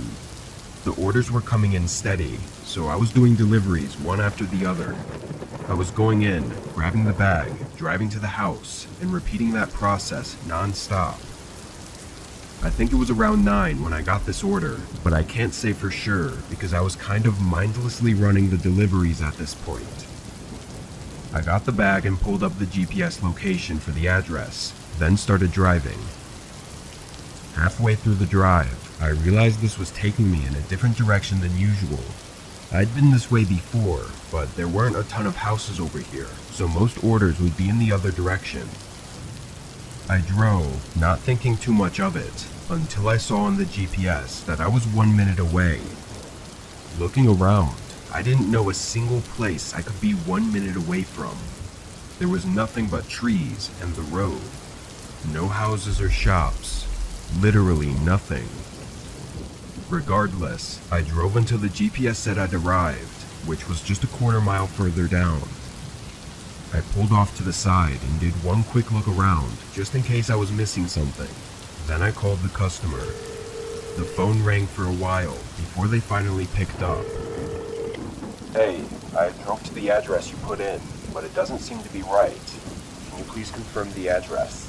I asked, hoping he just made a typo or something. He repeated the address back to me, but it was the same as the one I had in my GPS. Then he said something I wasn't expecting. Wait, I think I see you. I looked up ahead, and down the road, there was a person waving at me. I drove up next to him, but I had a bad feeling in my gut. I rolled the window down, and he immediately started apologizing, saying the address was tricky to find sometimes. He pointed behind him, saying his house was down that road. This road he was referring to looked more like a half-beaten dirt walking trail that went through the forest. I smiled and said it was alright, handing him the bag through the window. He smiled back and thanked me, watching me as I pulled back onto the road and did a U-turn. I looked in my mirror at the man still standing on the side of the road and just thought to myself about how strange that was. Not even a minute into the drive though, something started to feel wrong. My car was bumpy and leaning to the right, and it was getting increasingly worse by the second. It started to feel dangerous to even drive, so I had to pull over. Before doing anything else, I called roadside assistance. I didn't know what was wrong yet, or if it had anything to do with that man, but like I said, I had a bad feeling in my gut, and I wasn't taking any chances. After getting off the phone with them, I got out and looked at my tires. My front right tire was busted, and that was the tire closest to where the man was standing, so I put two and two together pretty quick.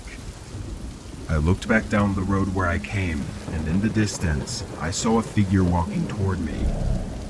I hurried into my car and locked the doors.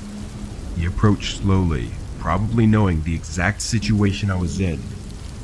As the man got closer and closer, I contemplated whether or not to risk driving on my busted tire, but by some miracle, a truck came down the road and stopped behind me. They got out and asked if I was okay. I saw the man walking quickly back the way he came. I took this opportunity to tell the man from the truck of my suspicions, and he stayed there with me until the roadside assistance truck came, which was only a minute later. I got the police involved, and I wasn't surprised to find out that the name and address the man ordered with was fake. I don't know what he was trying to do, but making me drive all the way out on an empty road hidden by the forest makes me think it would have been more than just a robbery.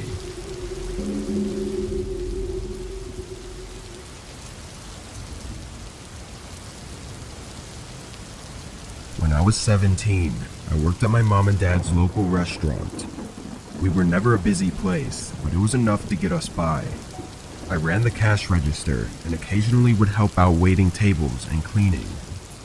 My parents were really nice about giving me flexible hours whenever I needed for school or whatever. Over the summer though, I'd be working full 40-hour weeks, typically from the afternoon until closing. This was my second year working there, and during the last half of summer, my parents had me do the closing tasks for most nights. I'd be there for maybe 15 to 30 minutes after restaurant hours to count the money and clean up. It wasn't difficult or anything, but it was just a tiny bit of extra responsibility. Anyway, on this Friday night, my dad and I had a somewhat busier night than usual. We were the only two workers there, aside from the assistant cook. At closing, my dad helped me out for a few minutes, then locked up the front doors and left for the night. I had plans with a friend after work, so I was rushing to get everything done. When I finished, it was a few minutes past 11. I walked out the back door, which led to a small employee parking lot, but I was taken back when I saw some guy right next to my car. He was looking through my windows, like he was trying to see what was inside. Hey, get away from my car. he looked over at me, showing his face for a split second, then ran into the trees behind the parking lot. I didn't see him long enough to get a good look, but the only feature I could really make out was his long, unkempt, and patchy beard. He was a freaky looking guy, and I was feeling really uneasy as I drove away.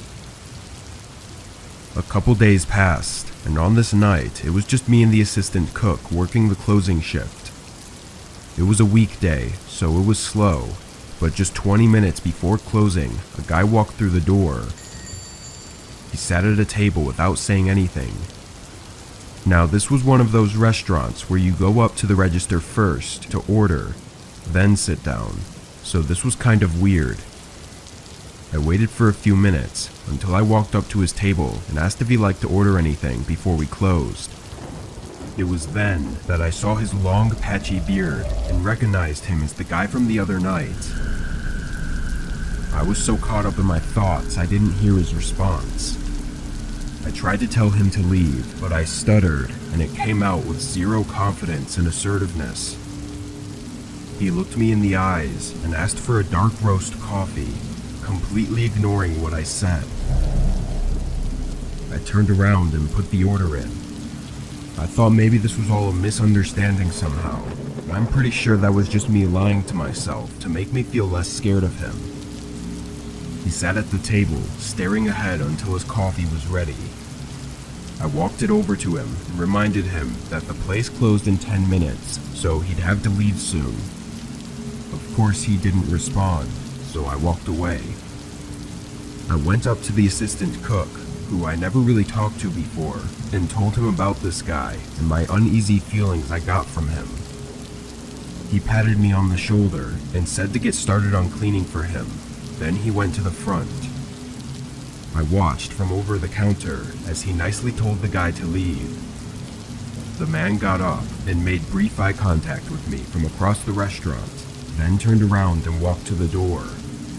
I watched him leave, and as he extended his arm to push the door open, a very easily recognizable object was revealed. A gun wedged in the back of his belt. I thanked the cook and told him everything in more detail so he understood my concerns. He called the police without even hesitating, and while they didn't find the guy, he never came back to the restaurant. I'm grateful for our assistant cook, who I'm keeping anonymous for his own privacy. He could have easily just left for the night and let me deal with my own problems, but his kindness likely saved my life that night.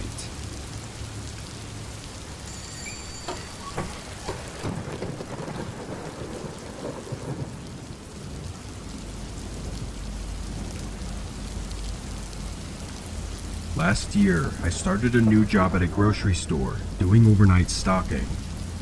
This was a chain store local to our state, having a dozen or so locations, but the stores themselves weren't that big.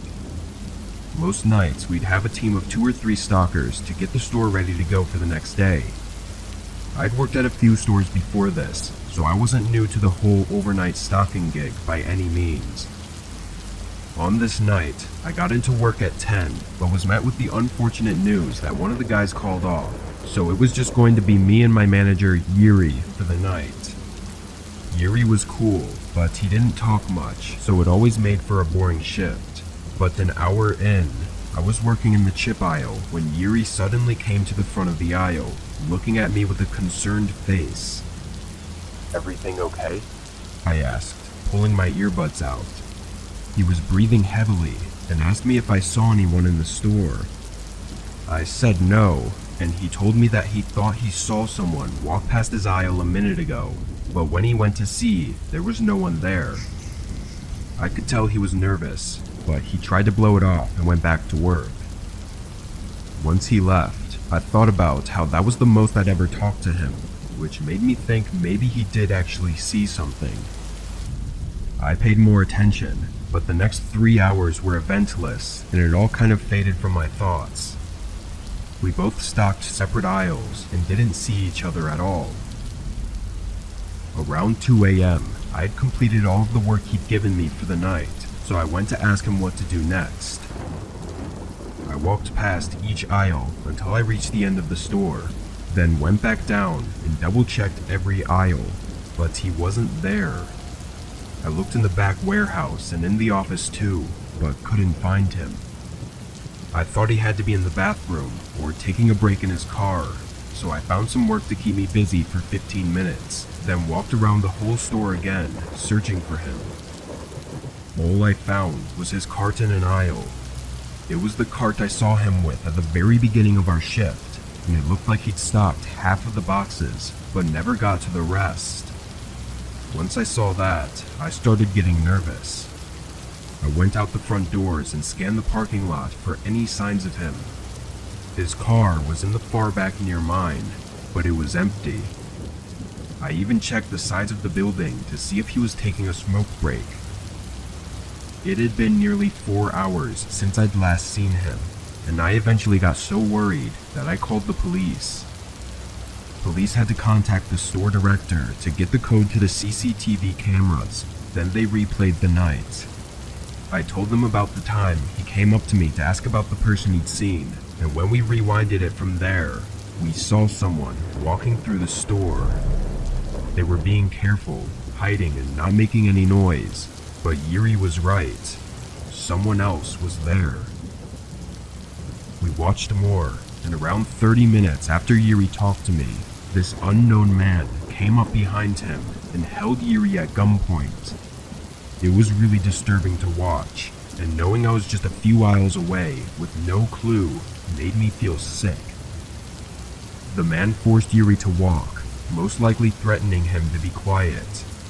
He led him out to the back of the building, where he was pushed into a car and driven away. The police said that from the looks of it, the two of them likely knew each other, and this was some sort of personal attack. The man was never identified, and as of now, Eerie hasn't turned up. Even though the police were confident it was a personal attack, I didn't take any chances and left that job a few weeks later. But I don't think I'll ever get over the events of that horrifying night.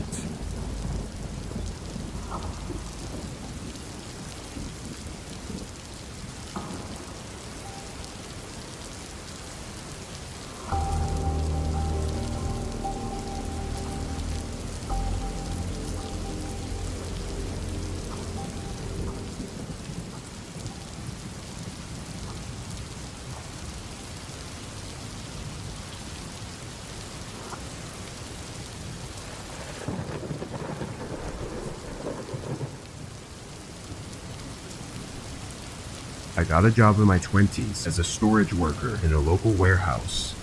It was located on the side of a highway at the end of the town, next to nothing. We always joked about the location and why the owners of the company chose to build the huge warehouse in such a remote, empty area of the town, out of the way of everything. It was probably just cheap land, with easy transport from the highway, but it still always felt a little odd to be pulling into a large empty parking lot in the middle of nowhere every night. I always worked overnights with one of my coworkers, who I'll keep anonymous and call him Tyler. Our job was to break down and organize the shipments from the day and move them to their respective place in the warehouse to be stored. Once you do it for a couple of weeks, it becomes very repetitive, easy work that I do while half asleep most nights. Tyler and I were the only two overnight workers, so some days we would be working alone. This happened during Tyler's vacation week, so I was alone at the warehouse from 11 p.m. to 5 a.m. every night. It was a Wednesday night, and right away there was something weird when I pulled in. A car was parked in the far corner of this massive empty parking lot. Its lights were off and nobody seemed to be around it, but being all the way out here on private property was very sketchy. I parked next to the entrance door and went inside, then called the cops to come down and have a look. I thought it was probably just some teenagers or a broken down car from the highway, but it was on private property, and the fact that it was parked in the far corner just gave me a weird feeling. 20 minutes later, cops came to the front door and told me that the car was empty with no signs of anybody nearby. They were pretty sure it was broken down too, so we got a tow truck to come down and take it away, and then I got back to work. I moved several shipments, which probably took me around an hour, before I was interrupted by a loud bang at the front of the building. I quickly walked down and turned on the front lights, then walked up to the door. A man was standing behind the glass, staring at me with his fist on the door, and looked extremely tired and exhausted. I went closer and talked through the glass. Are you okay? What are you doing here? This is private property. The man stared at me with this disgusted look. Where's my car? He shouted, banging on the door. I tried to explain, but he kept interrupting me and getting more aggressive, screaming at me to let him inside the building. I threatened to call the cops on him, finally getting him to be quiet. He backed up and gave me one more crazy look before walking away. As I went back to work, I couldn't stop thinking about where that man could have been all this time.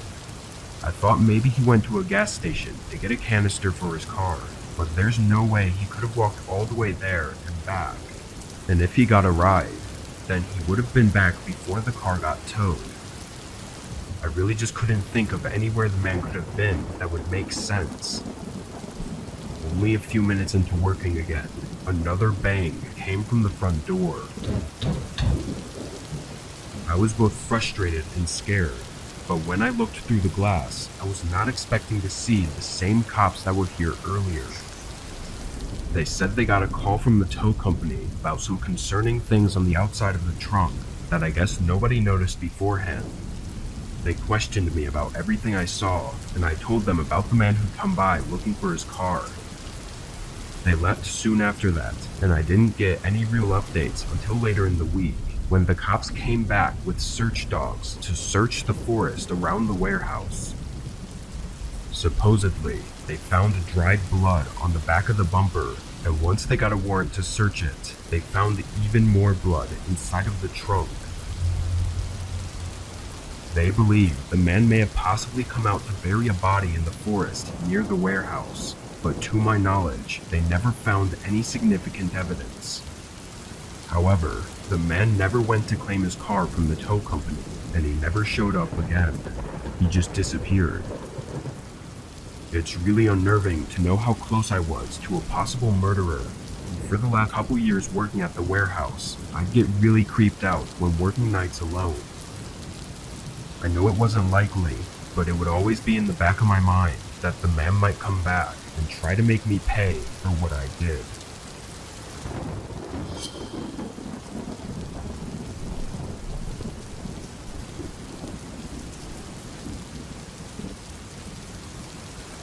I was doing DoorDash late one night, trying to get some extra money for savings. It wasn't too busy, but I was getting a few orders here and there to make it worth my while. A little after 1 a.m., an order came in for a customer 30 minutes away. It was a long drive, but the payout was good enough for me to accept it. I drove to the restaurant, some local Korean place that looked expensive, then started heading to the house. By the end of the route, it started taking me into a pretty bad part of town. I'd been here before with no problems, but as I drove through and looked at all the rundown houses, it started getting uncomfortable. When I got to the address, I parked on the side of the road. It was a very small old house with a cracked and destroyed driveway. I got out of my car and started walking up to the porch with the bag. Right as I was going to set the bag down, my phone rang. Hello? After getting no response, I hung up and quickly finished the delivery and hurried back to my car. As I turned my car on and buckled up, I heard the front door to the house swing open. I looked over and saw a woman waving her arms in the air and running toward my car, screaming at me to wait. It was so bizarre, I was too frozen to react. She ran up to my window and started banging, asking me to help her. I still had no idea what was going on, but I opened the window a crack and asked what she needed. She said her 3-year-old daughter was inside struggling to breathe and that I needed to help her. The woman started going back up the driveway and begged me to come help. Still in a confused state of shock, I got out of my car and started to follow her. But as I did, I noticed her get quiet and less panicky. I started thinking more now that the situation was less chaotic and sudden, and realized how strange this was. Have you called 911 yet? I asked, stopping on the driveway. She turned around, and it was like her tears and panic were gone. She said there was no time, and started to very obviously pretend to panic again. It looked more like a crackhead having a mental breakdown, not a worried mother.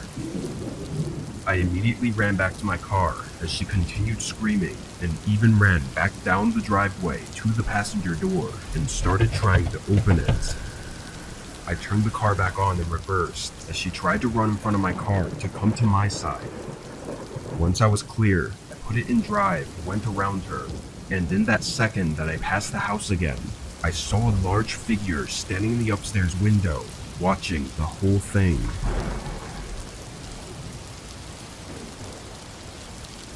As soon as I got out of the neighborhood, I dialed 911 and told them the address and situation. When I got a call back from the police, they told me that the woman had a different story, saying she only came out to give me a cash tip. They also noted that she lived alone with no record of having any kids or adults living with her. This only made me more horrified about the situation, but after talking some more with the officer, it was clear that nothing could be done. There was no proof for either of our stories, and trying to press charges would be a pointless battle. On top of this, the officer seemed tired and not in the mood to deal with anything, but I knew he was right about me not being able to do much, so it was all left as that. In my gut, I know that she was trying to get me inside the house for dark reasons, especially knowing that she had no kids. The scariest part of it, after knowing everything, was seeing that person inside the house watching us, and knowing that he was eerily waiting for me to enter the home.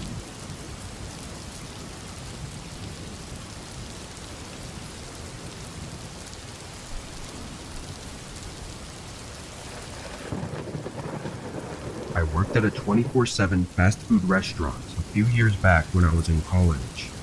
The job wasn't fun or enjoyable in any way, and most of my coworkers were middle-aged people with no personalities. I was doing school online though, which meant I had more time to work, so I was cranking out 40 hours a week at least, and even got a promotion to shift lead after a few months. What I didn't realize when I took the promotion was that I was signing to officially be a full-time employee, which meant that they could make me work any shift. Not even a week into it, they put me as overnight, and I couldn't even argue it. Overnights were a pain in the ass because I'd be the only one there, so if the drive-thru got backed up, then I'd be hustling non-stop without any breaks. On the flip side though, sometimes it would be completely dead, and I'd just be standing around all night on my phone. This was one of those nights. I was in the back of the kitchen, sitting on a pile of boxes and scrolling through my phone, just trying to pass the time, when my headset rang to alert me that a customer was in the drive-thru. I got up and went to the computer, then asked what they would like to order. Nobody said anything, so I turned and looked up at the drive-thru camera, and the lane was empty. No cars in the drive-thru, or even in the parking lot around the restaurant. The system never really falsely beeps like that though. There was a slight storm outside, so I figured a raindrop or a flash of light must have tripped the sensor somehow. I stayed by the drive-thru window for a few minutes, and my headset beeped again. This time I quickly looked at the cameras and caught a man walking past the drive-thru lane. He was wearing a thick hoodie and a face covering, but quickly walked out of the camera's view. Where the restaurant was, there wasn't anywhere else he could have parked or walked from unless he was walking on the side of the main road. I watched the cameras to see if he'd come back, but after 10 minutes of no activity, I just went back to my phone. 15 more minutes went by before I got another beep, and when I checked the cameras, that same man was there, but this time he was standing in the drive-thru lane. Can I help you, sir? After a moment, he started reciting an order for a small meal. I wasn't supposed to serve people in the drive-thru unless they were in a vehicle, so I told him I couldn't accept his order. He stood there, letting the rain soak him as he just looked at the screen and didn't speak. I thought about telling him to leave, but I didn't want to escalate things if I didn't have to, so I just waited. After a minute, he started walking down the drive-thru lane toward the side of the restaurant where the window was. I rushed over and latched the window shut, and not even a second later, the man appeared outside. He had his hood and mask still on, but he looked to be in his late 40s with long black hair and a dead look in his eyes. He watched me through the window and stood outside like he was waiting for me to talk to him. There was something about his look that really freaked me out and kept me from speaking. Then he softly said, "Open up." I nervously said no and just stayed where I was while the man continued looking at me. He asked again and knocked on the window, but after a few seconds, he turned, and as he walked away, a loud scraping sound ran along the side of the building. I checked the cameras to make sure he left, and luckily, he didn't come back. During the next hour of my shift, though, I was thinking about that scraping sound. I decided to take out the trash to the dumpster and take a quick look. On the side of the wall, under the drive-thru window, was a long scratch, looking like it was made from a knife dragging along the building. I called the police after that, but the man couldn't be identified from the grainy camera footage mixed with the heavy rain and fog. The man never turned up, and I'll never know exactly what he was planning on doing that night, but seeing as he had a knife ready in his hand, I assumed that if I had taken his order and opened that window, then that would have been the last thing I would have ever done.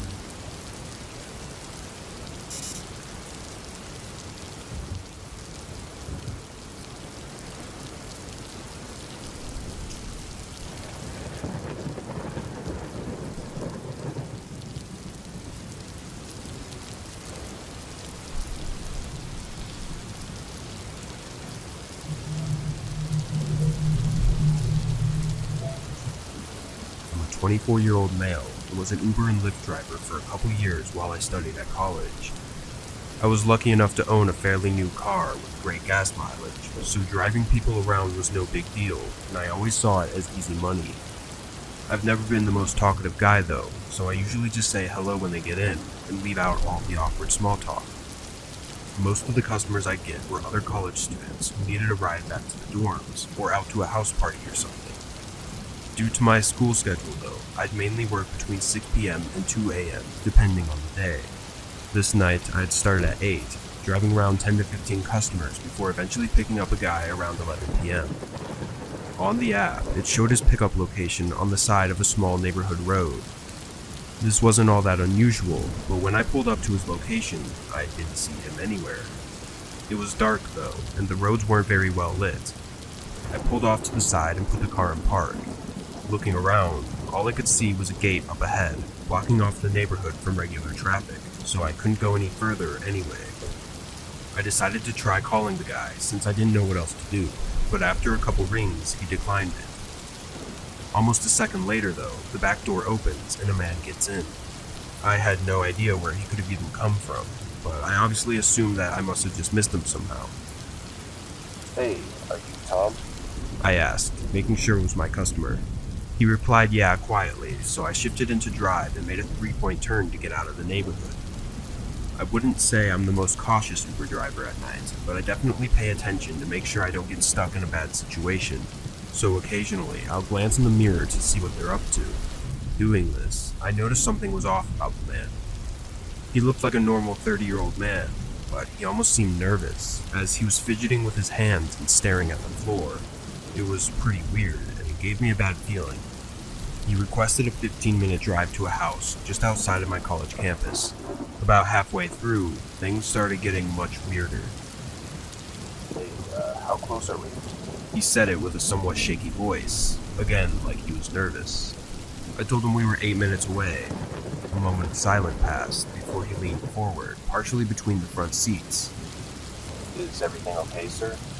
He then immediately leaned back in his seat, but didn't respond. We made eye contact in the rearview mirror, but he looked away and began fidgeting again. Obviously, I knew something was off, so I took this chance to look at him in the mirror and try to see if he had any weapons. There were no signs of anything big like a gun, but I wasn't confident whether or not he had a knife. I tried to stay calm, but my brain kept going over all of the horrible things that could possibly happen to me really soon. We were just 4 minutes away when the man leaned forward again, asking me if I could just pull over here and drop him off. Looking around, the road was quiet and there were no cars nearby, which did not make me feel safe at all. Are you sure? Your stop was just a couple minutes away. I said, trying to convince him to let me keep driving so I could get to a safer area. No, drop me off here. I need to get off here. I slowly pulled the car off to the side. I held my foot down on the brake, stopping the car, but still keeping it in drive. I politely told him to have a good night, hoping he'd just get out. Of course, though, he stayed there. There was a really strange few seconds of total silence, as neither of us moved or said anything. Then the man suddenly jolted forward, reaching for my phone. I slammed my whole body into his, causing him to drop the phone in the crack between the seat. We continued to struggle as he reached around the front seat, frantically trying to grab anything he could find. The car constantly was jolting forward because I couldn't keep my foot on the brake. But after maybe 20 seconds of many unsuccessful attempts, the man leaned back and ran out of my car and off the road. I immediately drove off and away from the scene, calling 911. I was shaking and breathing heavily, trying to explain what had happened.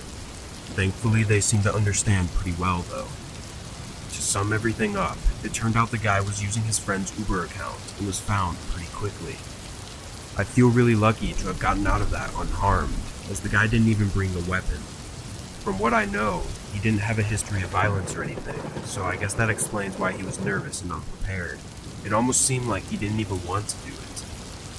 I still drive for Uber and Lyft, but I stopped doing really late drives, and I'm definitely a lot more cautious about who I pick up.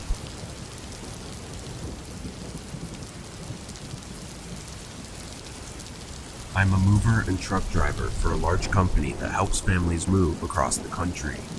Mainly, me and a team of movers will go to a house that has prepared all of their stuff in boxes, and we load them up on our semi-truck along with their furniture. Then I take the truck and drive down to the new house and unload it with a smaller team of local movers that the company would hire. The biggest portion of my job is driving though, since we specialize in cross-country moving. I'd been at this job for 4 years at the time, and had been a truck driver for over 10 years. I'd heard about things like this happening, but I never thought I would be put in a situation like that myself. The move was from Lower Tennessee to Upper Michigan, not the longest drive compared to my usual, but still a full-day trip. We finished loading everything up by midday, and I began the drive at 2 p.m. The first several hours were completely normal. I drove about 6 hours without a single stop, before eventually pulling over to get some food. I continued on again for another hour. At this point, I was in the lower to mid part of Illinois, which is all plain farmland. The highway narrows down to a long single-lane road with nothing other than an occasional farm or forest on the sides. As I drove through the darkness, with nothing but my headlights shining on the road, a small light appeared far in the distance ahead of me. As I got closer, it was more clearly a car's blinking hazard lights. However, I could see both the front and the back headlights blinking, indicating to me that the car was parked sideways on the road. I slowed down, knowing I'd have to carefully maneuver around them into the oncoming lane. Once I was about 100 feet away though, another car was visible in my headlights.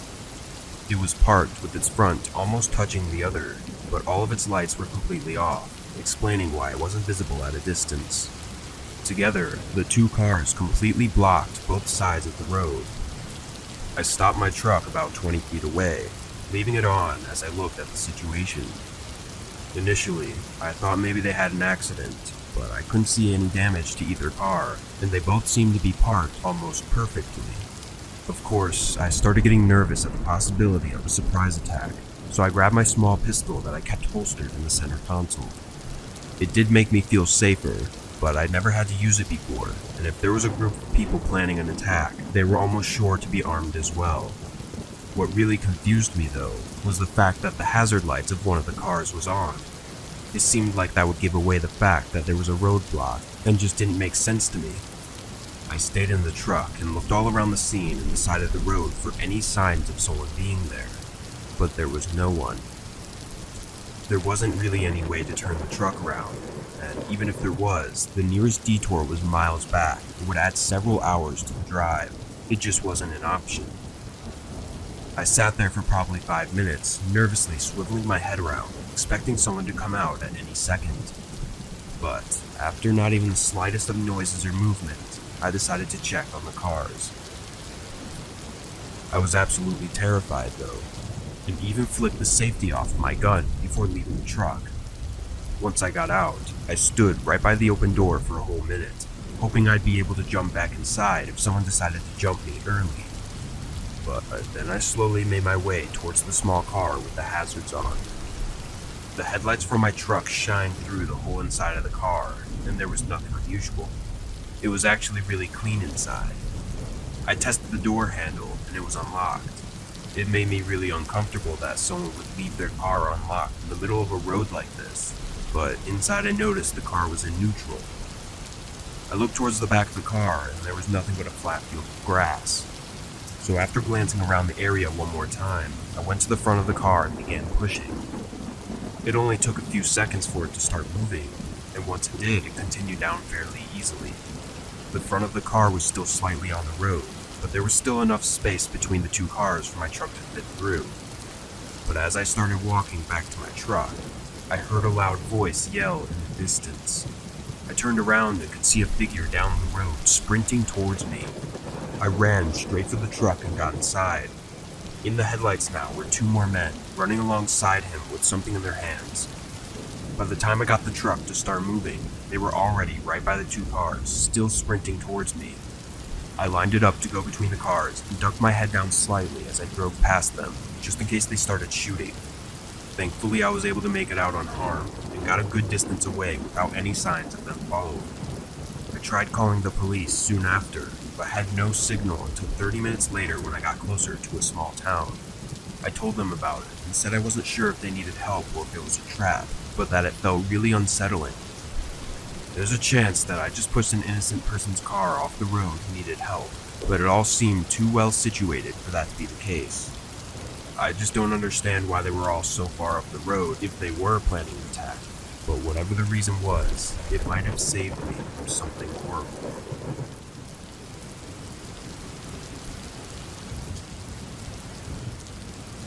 I nanny 2 amazing children for a single mother who's the owner of a pretty successful small business, which means she can't be home for her children as much as she wants to. The children had a play this one Friday night that their mother couldn't attend, so of course I stood in for her. The play ended at 7, and we had to hurry home so that the kids could eat and be in bed by 8:30. They usually had to wake up early for their respective sports practices. It was fall, so the sun went down pretty early, and by the time the play ended, it was pretty much pitch black outside. I got them settled in the back seat, and then we headed home. The family lived pretty far from the school, in a really nice neighborhood where your neighbors are a good walk away, and you're pretty secluded from everyone. Most of the drive is a winding road with very few street lights. There's no sidewalks, and the road is so narrow that you almost can't fit 2 cars. Luckily, no one really goes on this road though, as there's only really 4 or 5 residences in this particular subdivision, which is why I found it odd when a car started trailing me real close. I thought it must be just one of the older people in the area who can't see well, so I ignored it until they turned their brights on. The speed limit was 15 the whole road, so I decided to pull over so they could go around me. I wasn't about to speed up on a road like this when I could barely see. However, the moment I pulled over, they pulled over too. Panic fell over me, but my mind tried to reason. If they're going down this road, they probably live here. Maybe my brake light was out or something. I looked in my rear view as a man got out of the car and waved. I locked the doors as precaution and rolled down my windows slightly. He approached the car with a smile and asked me if a certain address was down this street. I didn't recognize the address, so I said no. I noticed though, as he asked the question, he kept looking at the kids in the back. Obviously, this made me very uncomfortable. I told him I really had to get home and apologized. He looked disappointed. Those are some cute kids you got back there. What's your guys' names? That was the last straw. I told him goodbye and I slowly started to press on the gas. Just as I started to move forward, he tried to grab the door. Then he punched the trunk and yelled after me as I drove away. The kids started to get frightened and I tried my best to remain calm. I called the police and explained exactly what happened, but while I was explaining, I saw headlights behind me. He started honking his horn aggressively. The operator told me to stay on the phone and that they were sending officers. He was tailing me dangerously, and I knew that if I even tapped the brake, he would crash into me. We were almost to the first home on the street, and I was praying with everything in me that the people who lived there were home. I wasn't about to lead this guy straight to where the kids lived. As we approached the house, I started honking incessantly. The guy behind us had let up and slowed down as I turned into the driveway of the home.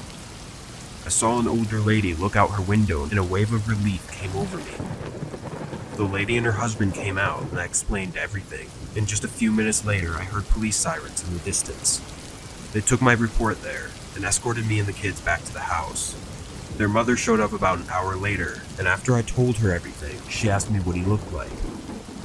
I described the man as best I could, and she just stood there, frozen. After a bit, she finally said, Found me. I asked who, and she replied, My ex-husband. Apparently, several years ago, she had gotten a restraining order due to several incidents where her ex-husband tried to take her kids, so I guess this wasn't the first time things like this had happened. Thankfully, though, I never had to see him again, as the police were able to find him fairly easily.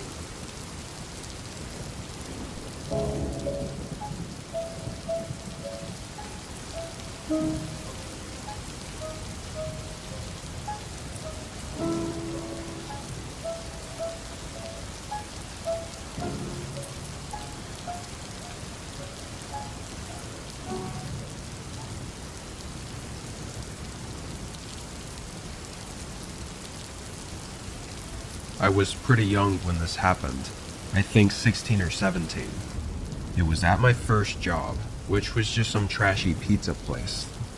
They paid slightly more than other places, and I made extra from tips when I did deliveries, so I stayed there for a while. I don't remember too much about the beginning of my shift this night. I probably started at my regular time, around 6, and was scheduled until 12. But the whole first half of my shift went by like any other day. It was sometime around 10 that we got an order for delivery, so I packed it up and left to drop it off. The place was 15 minutes away, in a small neighborhood. It took me a minute to find the house though, because all the trees were blocking the address numbers, and a lot of the homes had long driveways leading far from the road. Eventually I did find it, after circling back a few times. I drove down the driveway and parked closer to the home. It was one of those large houses that looked like it was built forever ago. I got the food and walked up to the front porch. It was hard not to notice how quiet it was in this neighborhood. It felt like I was so far away from everything, especially with the trees everywhere. When I got up to the porch, though, the front door was wide open.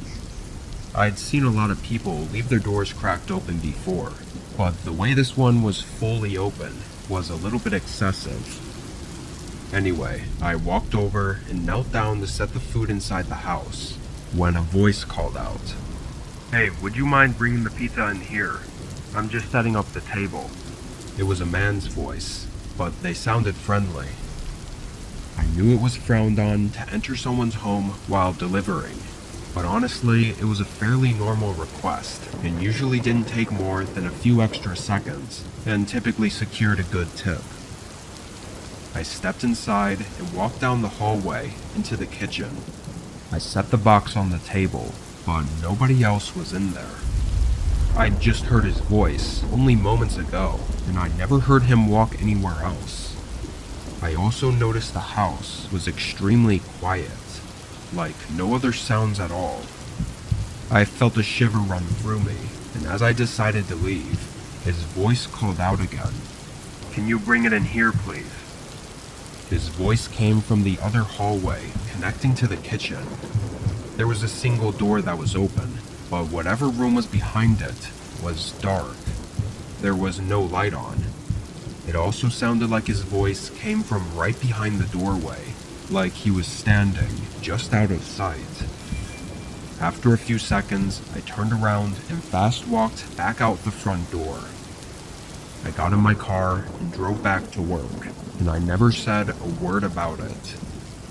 I thought I'd either get made fun of for being scared or for being stupid, so I just kept it to myself.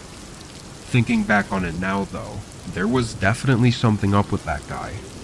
Nothing about that encounter was normal.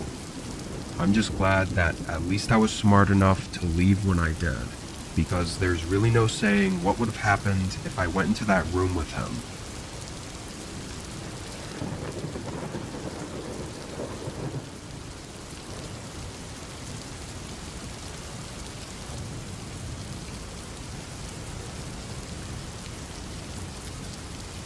I was 20 and worked with my parents at a really small takeout restaurant. We specialized in to-go orders. I was in college at the time and was on a very hectic schedule, but my parents were kind enough to offer me a laid-back position just as a general worker, usually just working the to-go table or cleaning up the place after closing hours. This was during early December, and with finals coming up, I didn't have much time to work during the day, so I was taking up mostly late night shifts where I'd just clean for a few hours, then head home.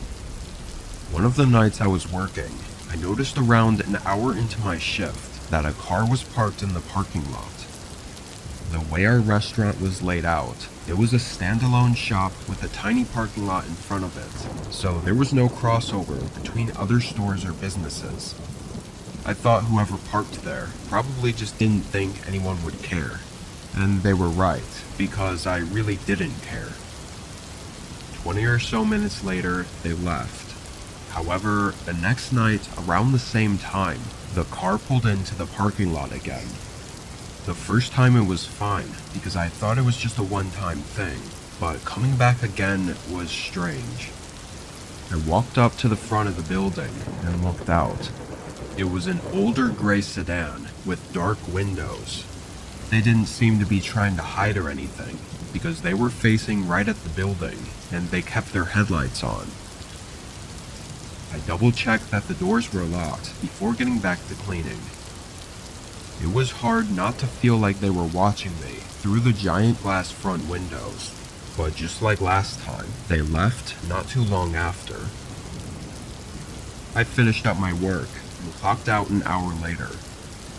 Walking to my car in the parking lot, I felt really uneasy. I knew they had left, but it was just concerning that the same car came by 2 nights in a row for seemingly no reason. I drove home and got some rest. Having a lot of schoolwork to do, I decided to take off the next night, so I didn't return to work until the following night. The whole time I was inside cleaning, I had this anxious feeling that made me constantly look out the windows, expecting that car to come back at any point, but I never saw them pull in. I was inside for nearly 3 hours and finished everything I had to do, and not having seen the car come by this night, I felt like maybe it really was all nothing. I packed my stuff up and headed out, locking the door behind me. As I walked through the parking lot, that anxious and uneasy feeling rushed back to me. It felt like I suddenly got a burst of adrenaline, making me sweat and look in all directions.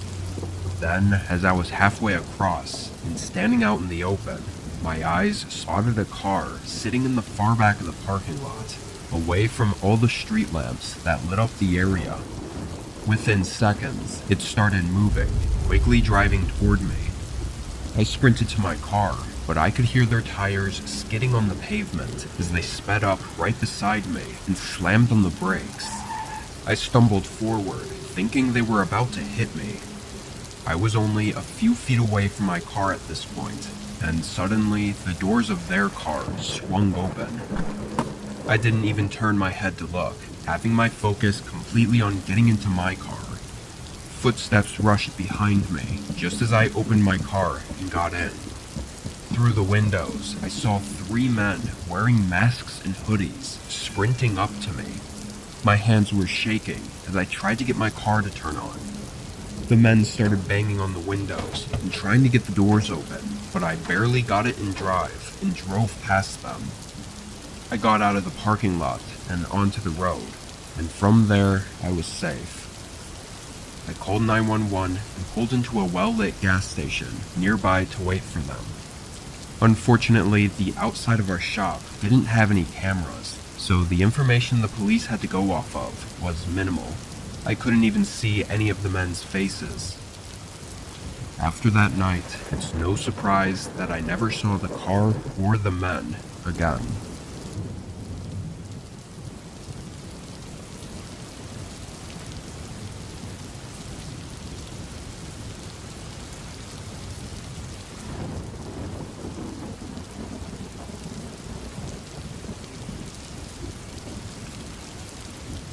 I used to work for a small startup company. I'm not even really sure what they did, because I was just a security person. But I always thought it was a little strange that they even felt they needed a security guard. The office was really small and looked somewhat unimportant, like any other office. It made my job easy though, because I didn't have to parade around multiple floors all night. I got in at 9 and turned on the security alarm systems, then headed to the little security room that had all the camera screens set up. The place only had outdoor cameras, which were really low quality. The first couple hours went by slowly, with the usual nothing going on. Sometime around 1 a.m. though, I heard what sounded like a latch clicking shut. I sat there confused for a moment, then stood up and opened the door to the hallway. Everything looked exactly how I'd left it. There were only 3 doors down the hallway, and each one was closed. I walked over to each door, opening them, and briefly looking around. The rooms were layered with a bunch of office desks, but from what I could see, it was all normal. By now, it had been long enough for me to start wondering if the sound I heard was actually what I thought it was. Maybe I just didn't hear it right. After all, the security systems should have triggered an alarm if someone had opened one of the main doors to get inside.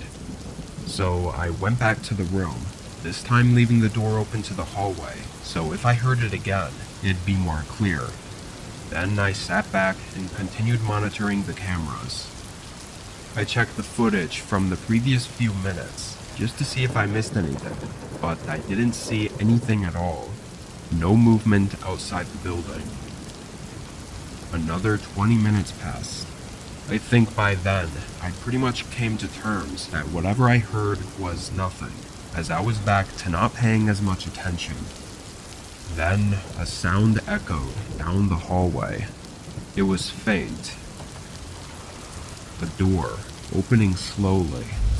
I jumped up from my chair and walked into the hallway, not believing what I heard. I immediately saw one of the doors was cracked open.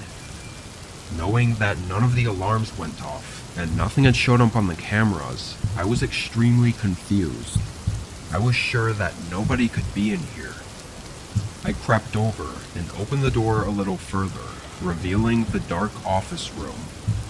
I took a few steps inside, but didn't hear or see anything, so I started to walk further in, going past each office desk. Then, as I got to the back of the room, I saw the slightest movement on one of the walls, like a shadow or something, before I turned my head and instantly locked eyes with a person crouched underneath one of the desks. It was a man with black hair and large dark circles under his eyes. He had a look of both fear and anger, like he was both mad and worried that I'd found him. The instant we saw each other though, he started getting up. I had no idea if he had any kind of weapons on him, so I took no chances and started running for my life. I went into the hallway and out the front doors, which triggered the security alarms and automatically notified the police. I went a safe distance away, then tried to watch the front doors as I waited for the officers to show up. It only took about 30 seconds before the door swung open and the man came running out. He ran around to the other side of the building, and from there I lost sight of him. When officers got there, we downloaded the footage from the whole night, but nowhere in it did we see the man enter the building. So we don't know when or even how they got in. Obviously, the other question is why they broke in. After discussing it with the company, they said they knew nothing about it and didn't find anything missing. I have a hunch that they might have known more than they let on, though. Hiring security for their tiny office isn't normal unless you have a reason to. I think it might have actually been an old employee that they knew was a little unhinged. Anyway, I stayed there for another few months, then called it quits for a better job. I never found out anything else about what happened that night.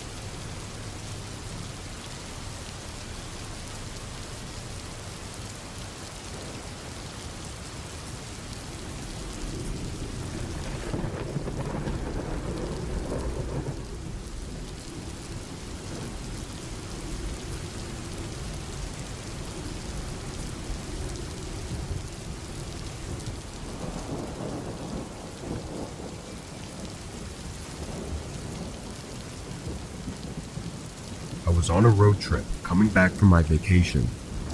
The drive home was long, about 16 hours, but I was determined to make it in one go without having to buy a room at a hotel.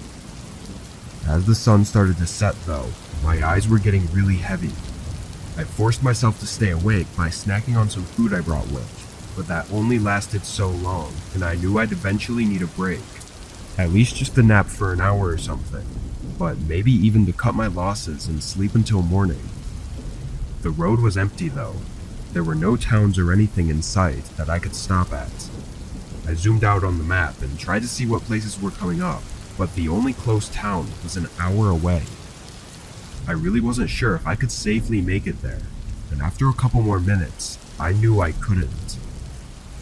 I saw a sign for a gas station half a mile down and turned off the highway. The gas station was the only building on this exit, sitting at the corner of an intersection with two deserted roads leading to what seemed to be nowhere.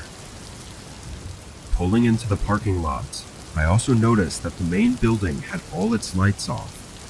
The actual gas portion was still lit and looked like it was still usable, but I guess they don't have any workers there overnight, which made me a lot less comfortable. I parked right on the side and spent the next 5 minutes keeping an eye out and making sure this place was safe. From what it looked, nobody came here. No cars came in for gas, and not a single car even passed by on the road. It was an eerie place to be, that I won't argue with, but I didn't necessarily feel unsafe because nobody was here. I leaned my seat all the way back, turned off my car, and fell asleep. I don't remember checking the time before I fell asleep, but when I opened my eyes, it was 2 a.m. I was in that foggy state of waking up, unsure why my eyes opened, until I heard a clanking sound from outside. I turned my head toward the main part of the gas station. There was a man standing behind one of the pumps. I could see him moving around and messing with something, but the pump was blocking most of my view. What I didn't see, though, was his car. Not in the parking section or by the pumps. It was just him. I looked around once more, seeing again that there were absolutely no places within miles of here. The man continued messing with something. Then after a minute, he turned around and walked away. I lost sight of him as the gas station blocked my view, but it looked like he was going toward the road.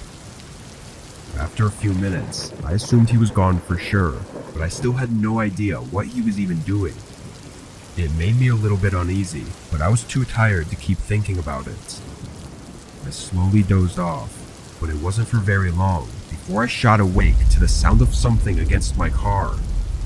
I turned my head and saw a man staring into my car through the window right next to me. My heart almost stopped, listening to them trying to open the doors. I didn't know what to do. The way the man was acting It almost seemed like he didn't even know I was inside, but he was looking through the window, so unless the glare was too bad to see through, this man had to have some really bad intentions. I stayed quiet, but then the man abruptly turned around and went up to the side of the gas station. He knelt down, picking something up, and I immediately turned on my car and floored it in reverse. The man spun around with what looked like a metal pipe in his hand and stared at me as I drove away. My heart was beating so fast, I was now fully awake, and I stayed that way for the rest of the drive. What that man was trying to do is something I'm happy not to know, but the circumstances of it all were just terrifying. The man clearly had been there before and was doing something with the gas pumps too. It looked like he was only seconds away from smashing my window and getting in, and what would have happened afterwards is unknown.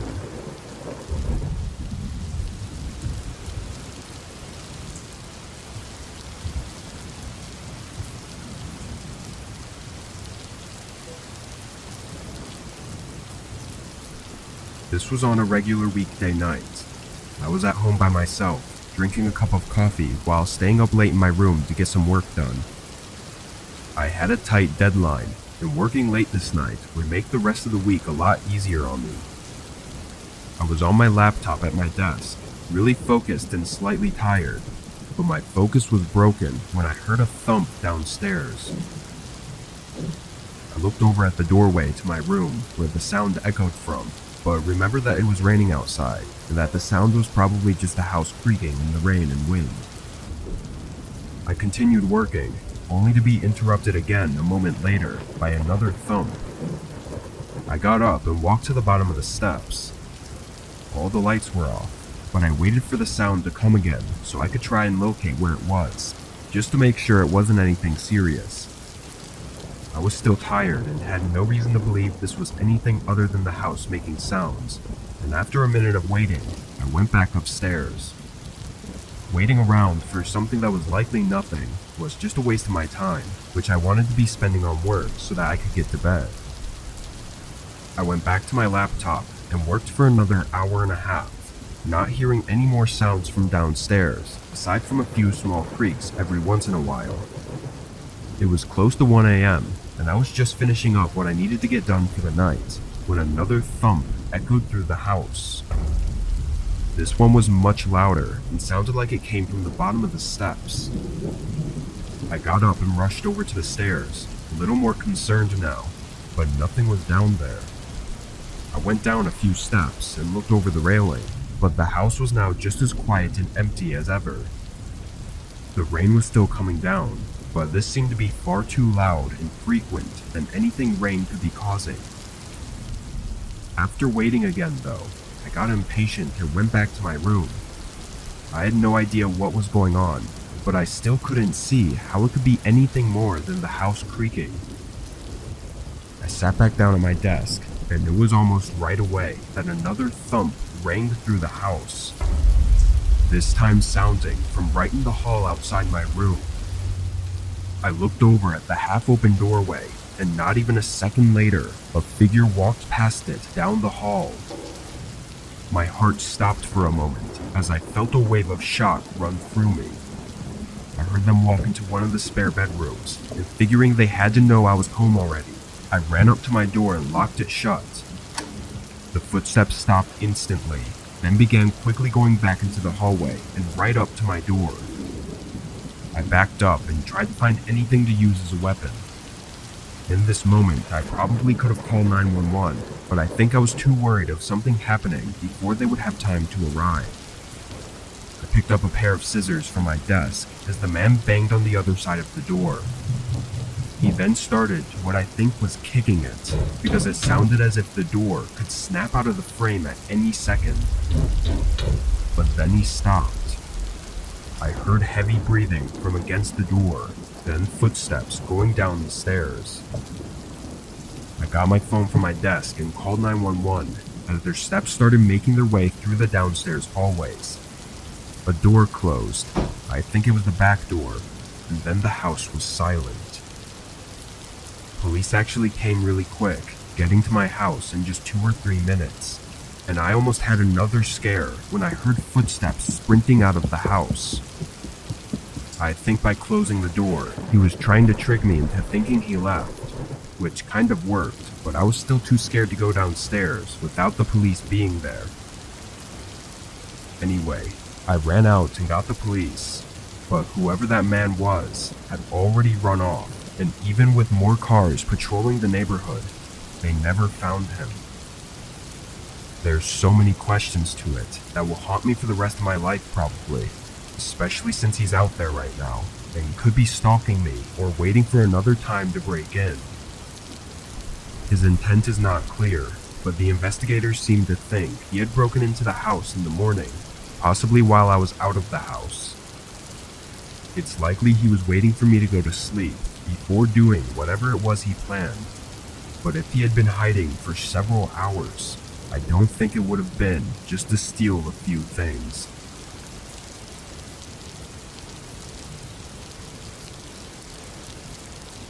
Before I get into this next story, I want to talk about an important sponsor for today's video. Aura is an advanced online digital security service, allowing you to scan and remove your personal data from various online sources, including scam centers, the dark web, and data brokers. These entities profit from your private information, making it crucial to eliminate your data from their reach. And Aura makes it as simple as possible for us to do this.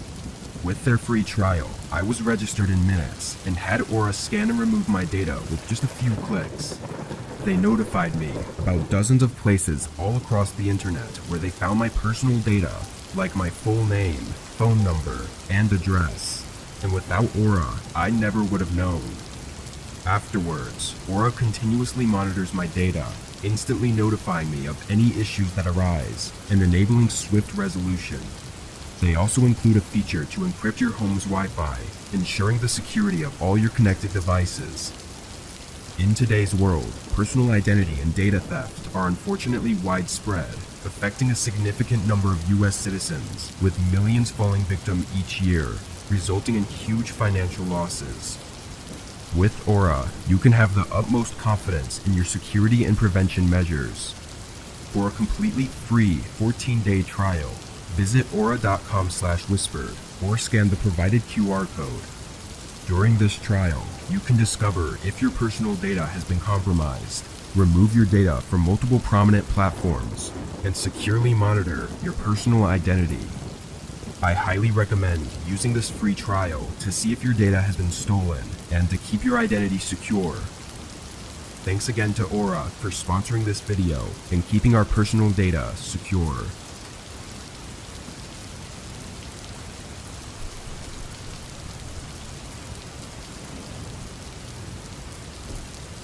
I work 4 days a week on 10 to 12 hour overnight shifts, which means I have to sleep during the day and be up at night at least 4 days a week. However, switching up my sleep schedule on my days off usually causes me to get much worse sleep and just feel tired, so I started sticking to the same schedule all week. I'd usually get in bed around noon and wake up at 8 p.m. It was hard to get used to, but I had to do it for work, and after a few months it wasn't too terrible. On one of my days off a few months ago, I got up at 9 p.m., having breakfast and doing some chores, then went out for a run just before midnight. This was a somewhat normal-looking day off for me. Sometimes I would have my lazy days, but for the most part, I'd try to go for a run within the first few hours of my day. My house is right next to a forest preserve, so I take the same path every time. It's basically just a big loop inside the forest preserve, and I'll go around it as many times as I need before I feel like I'm done. I started going along this trail, looping around 2 full times before a man appeared on the path. When I first noticed him, he was too far down to see well, but it looked like he was just walking. As I started to get closer though, I realized he wasn't moving. He was wearing a dark sweatshirt and baggy pants, facing my direction as I approached him. When I passed by, he slowly moved his head to follow, like he was watching me. I looked back and saw him still standing there. It creeped me out and had me thinking for a couple minutes, but when I looped around again, he was gone. I don't know if maybe he took a shortcut through the woods. The exit was on the opposite side from where he was standing though, and he definitely didn't pass me on the path. Him having appeared and left in such a strange way gave me a bad feeling, causing me to cut the run short and head home. I left the forest and jogged through the street to my house. When I got inside, I chugged some water and sat down, only to be startled up by a sound right outside my front door. It was almost 1 a.m., so nobody should have been at my house. I walked up and looked through the peephole. A man was on my porch, and I recognized him from his dark sweatshirt as the same man from the forest preserve. I felt my stomach drop as I watched him just stand there. He didn't knock or ring the doorbell. I must have watched him for a whole minute, seeing the man do nothing more than glance around a few times. I started to get really creeped out, thinking about how he had to have followed me home and was clearly not behaving normally. I walked back to my kitchen and quietly dialed 911, telling them about a possible stalker that was outside my house. After reporting it, I went back to the door, and the man was still there. He stood in the same place, glancing around and never knocking or anything for the next 10 minutes. Even when the police car pulled up, he didn't run. He acted like nothing was wrong and gave no explanation for what he was doing at my house or why he followed me. Almost equally as terrifying, they couldn't actually hold the guy under arrest because he hadn't really done anything yet. It was clear his behavior was off and something was wrong with him, but it wasn't enough to do anything about it. I don't know why that guy followed me and creepily stood outside my house, but with him behaving the way he was, I wouldn't doubt it if he had something horrible in mind.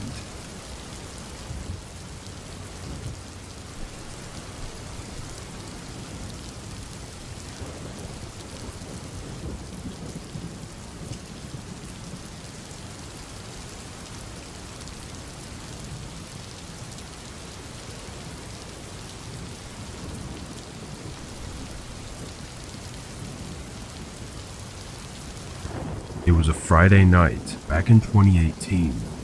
I was working at home on a paper I needed to finish for work, and was trying to get it done so I could enjoy my weekend without having to worry about it. It was probably somewhere around 10 at this point, but I'd been working in my office for a good 3 hours.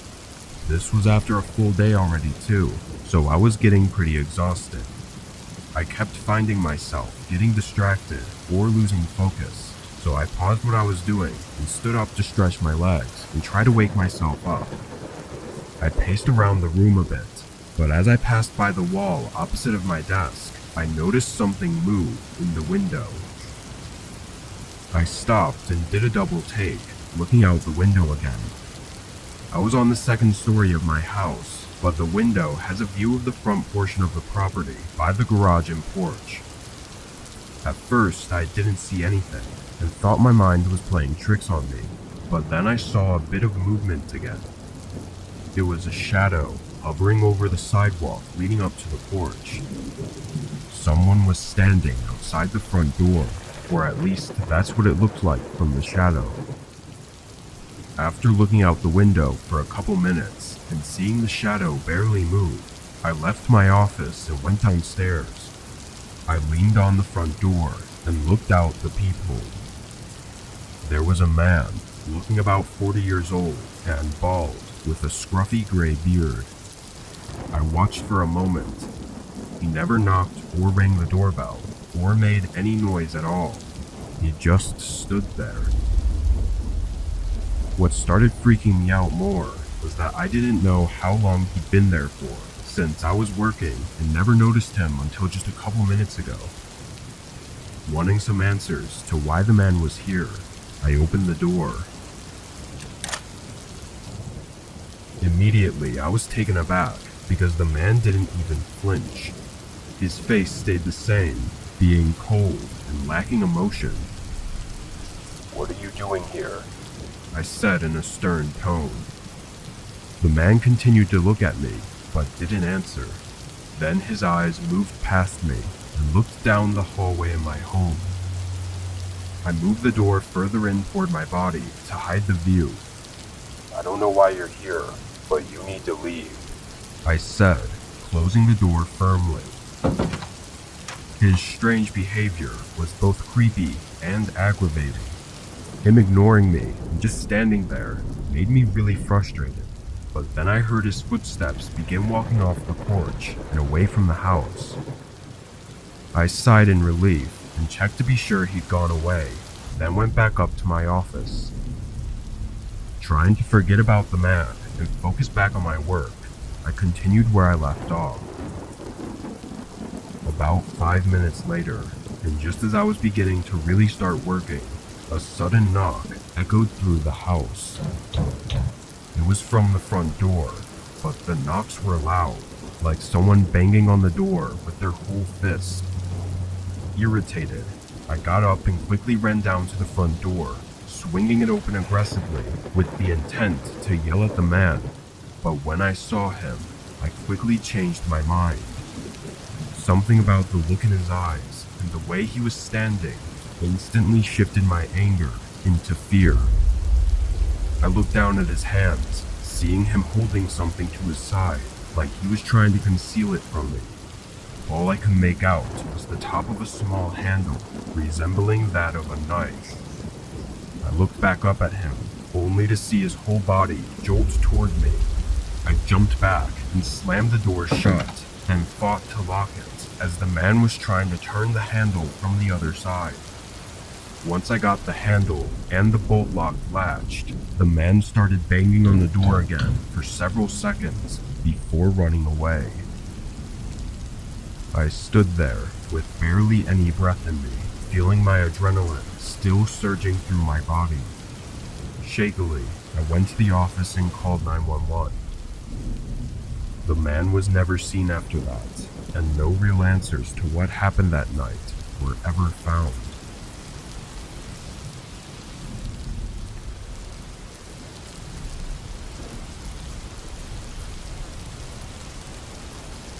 Last winter, I went on a trip to see a few of my friends from college. The drive was 18 hours, so I did it in two 9-ish hour sections, staying at an Airbnb on the way there. It was the same thing on the way back, but I'd booked a different Airbnb, just for fun I guess. I thought it would be nice to see some different areas and whatnot. Anyway, a bit of heavy snow caused some delays, and I didn't get to the town until 9 p.m.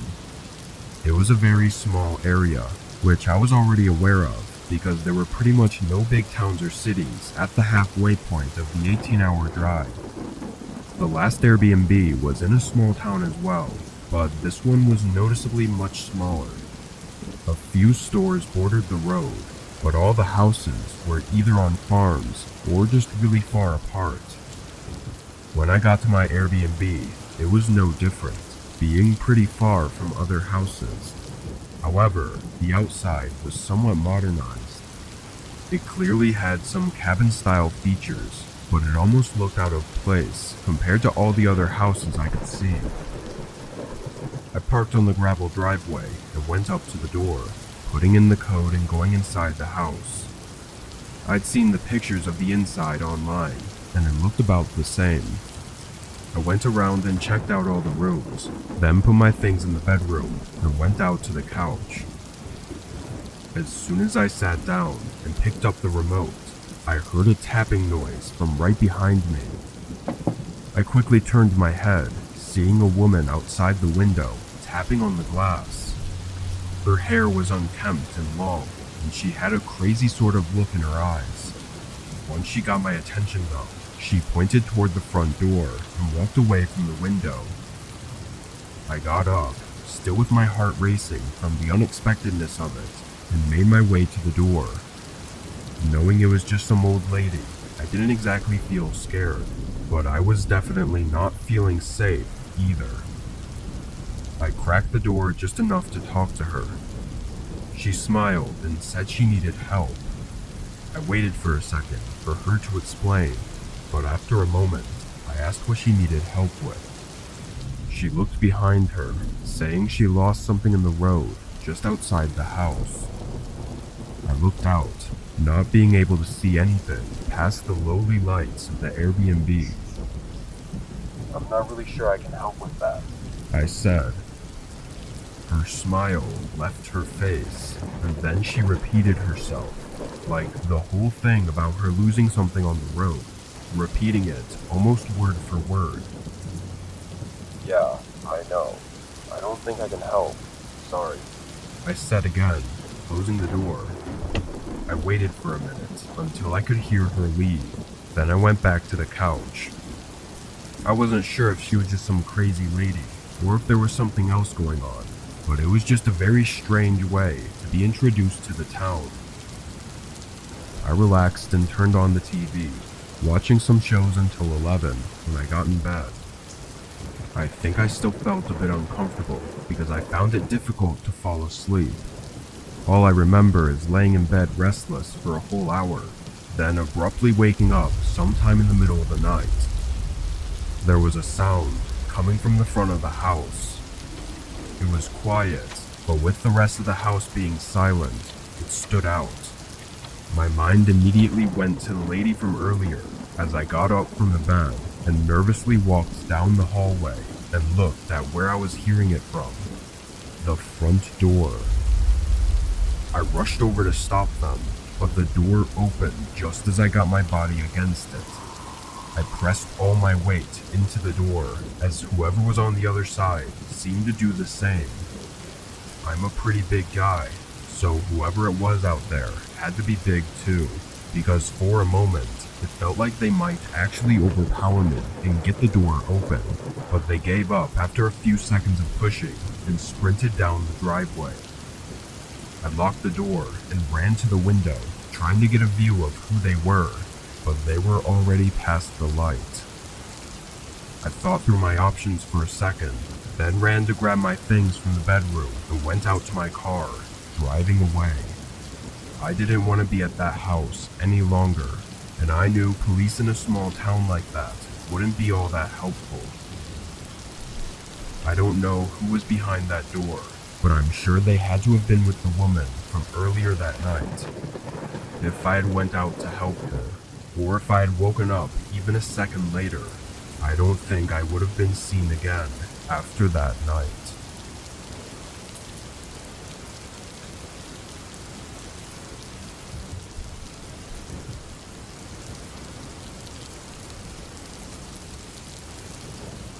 I was out camping in Colorado a few years ago during fall.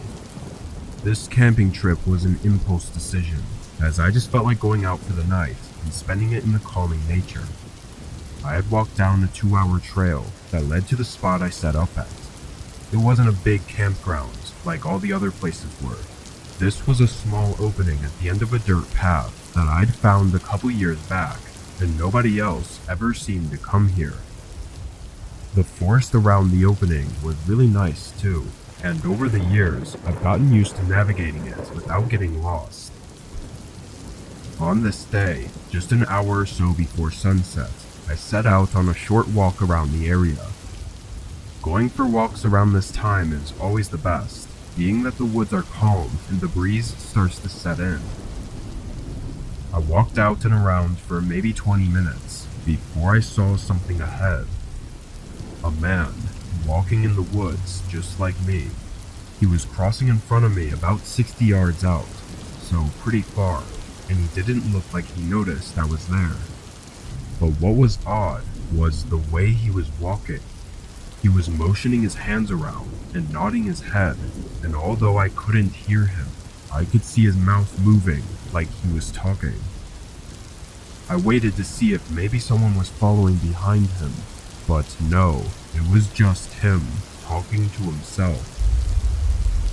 Maybe it wasn't something to get overly freaked out on, but I'd never seen anyone out here before, and the man didn't exactly look normal. After a minute though, he was gone. I turned around and went back to my tent, not really feeling comfortable being out in the woods with that guy wandering around.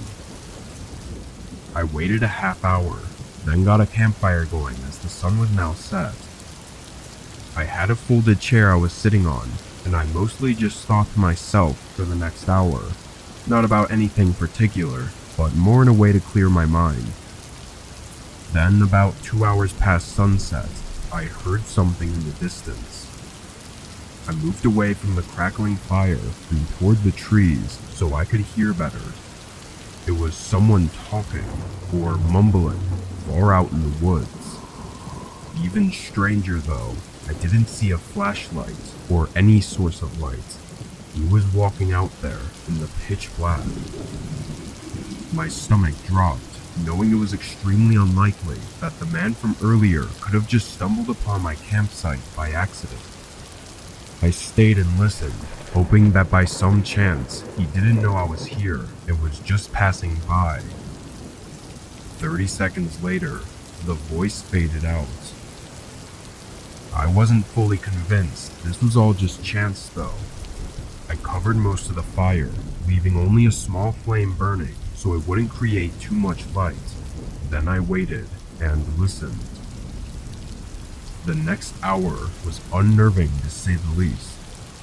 I didn't hear or see anything, but it was the anticipation that kept me feeling uneasy.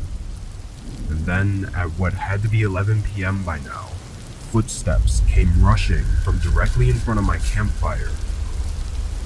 I shot up from my chair and unholstered my pistol.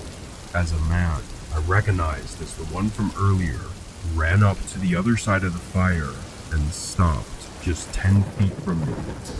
He wasn't talking anymore, but instead had a grin. Not an over-the-top smile, but just a slight, friendly grin. As I aimed at him, he said nothing and did nothing. He just looked at me. Walk away, right now. I said under my breath, trying to be as intimidating as possible. He looked me in the eyes, then down at my gun, and then back at me. His grin went away, and there was a moment where it felt like he was just about to do something. But then he smiled again and walked off into the woods. I didn't waste any time packing things up with one hand as I kept my pistol out, then left in the opposite direction from where he went. The whole way back, I was so paranoid that I kept thinking I was hearing the man's voice, talking to himself again. What he was doing out there, and what he was trying to do to me, is anyone's best guess. Had I not been prepared though, I don't think I would have been able to leave those woods.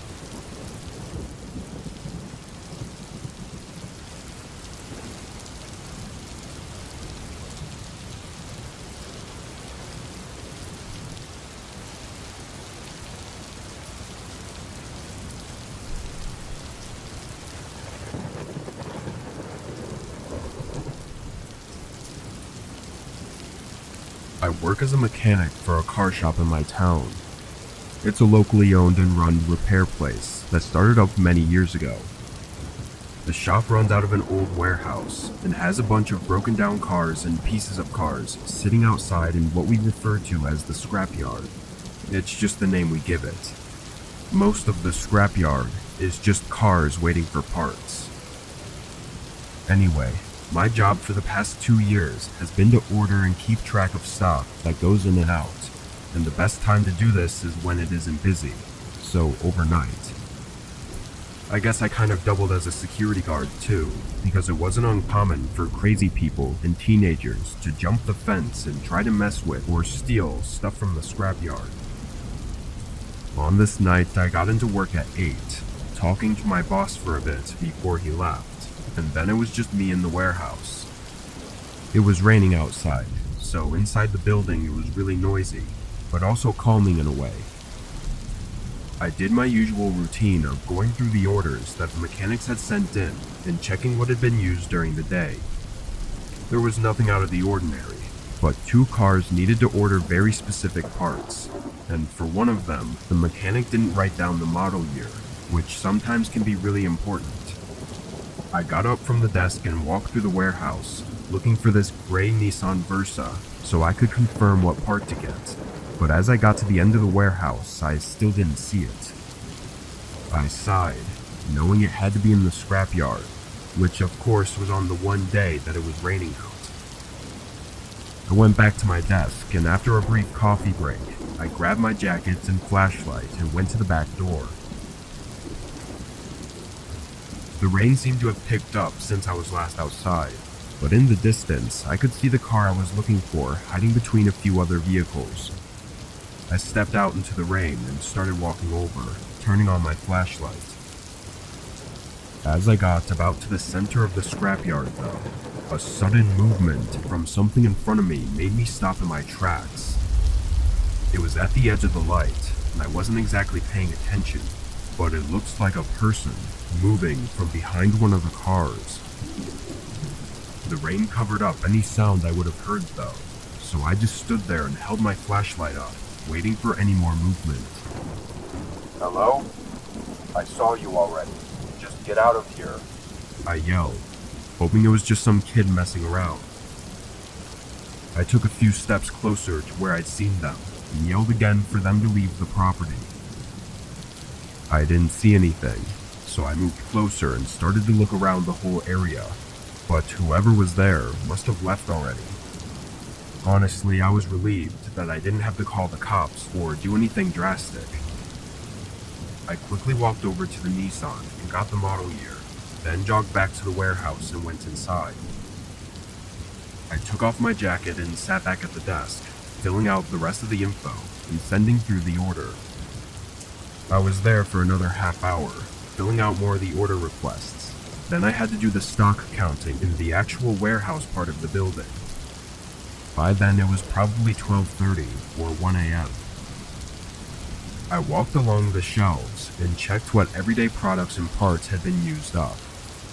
While making my way down the first set of shelves, a sudden thud rang through the warehouse, and then the lights went out. I stood with my eyes wide open, staring into the abyss of dark. I couldn't see anything, but between the sound of the rain hitting the roof, I could hear footsteps walking through the building. I stared in the direction of where the sound was coming from and could immediately tell that they were coming toward me. I didn't know what to do. At this point, I was sure that whoever was in here had shut off the power, but why they were here I didn't know, and without any light, I couldn't even run away. All I could do was listen to their footsteps grow louder as I stared into the pitch black, hoping they didn't know where I was. They were only about 10 feet away when I heard them stop. After a moment, I heard a box open and things being shifted around before the footsteps began going away. I was holding my breath the whole time, and after 30 seconds, it was completely silent. I waited for a few minutes before finally taking my phone out and calling 911, then using the flashlight on it to move toward the breaker room and flipping the power switch back on. Looking through the warehouse with the police, all that was left were the wet shoe prints going through the building and out the back door. It seemed like the person that was out in the scrapyard had probably slipped in while I was outside and the door was still unlocked. Then they obviously stole a bunch of gear from our warehouse. Even though they likely didn't have the intent to hurt me, who knows what could have happened if they knew I was standing only a few feet from them. And without me ever getting a look at them, there's a chance that they came fully armed and willing to do anything.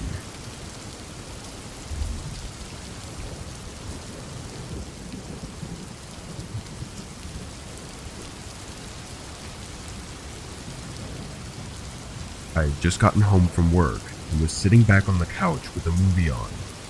It was storming outside and it was Friday, so what better to do than stay up late and watch some TV. I had the window curtains open in case any lightning started up, hoping to catch some cool sights. It doesn't rain very often where I live, so nights like these are really rare and always get me excited. But as the night went on, and at just about midnight, I noticed something outside my window. Across the street, there was a man walking down the sidewalk. He had no hood or coat on and was completely soaked, but he walked up to one of the houses and onto their porch. I couldn't see too much through the rain and dark, but it looked like he was waiting for them to answer the door. And after a minute, he walked down to the sidewalk again and continued further down the street. I couldn't see any further, but seeing that gave me an uneasy feeling. At this time of night, and in this kind of weather, it just wasn't normal to be walking around and up to people's houses. I closed the curtains by the window, just so that if he did come to my house, then he wouldn't see me inside and expect me to answer the door. But only 15 minutes passed before there was a sound outside my house.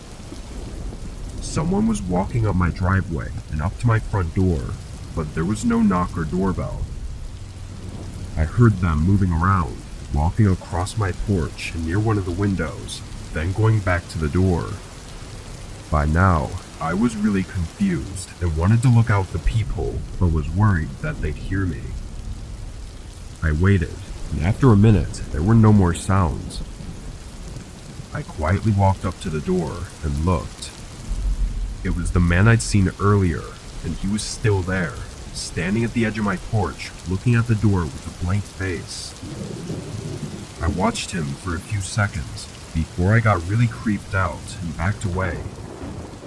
It was now that I started to think calling the police would be worth it, especially if he was going around to other people's houses and doing the same thing.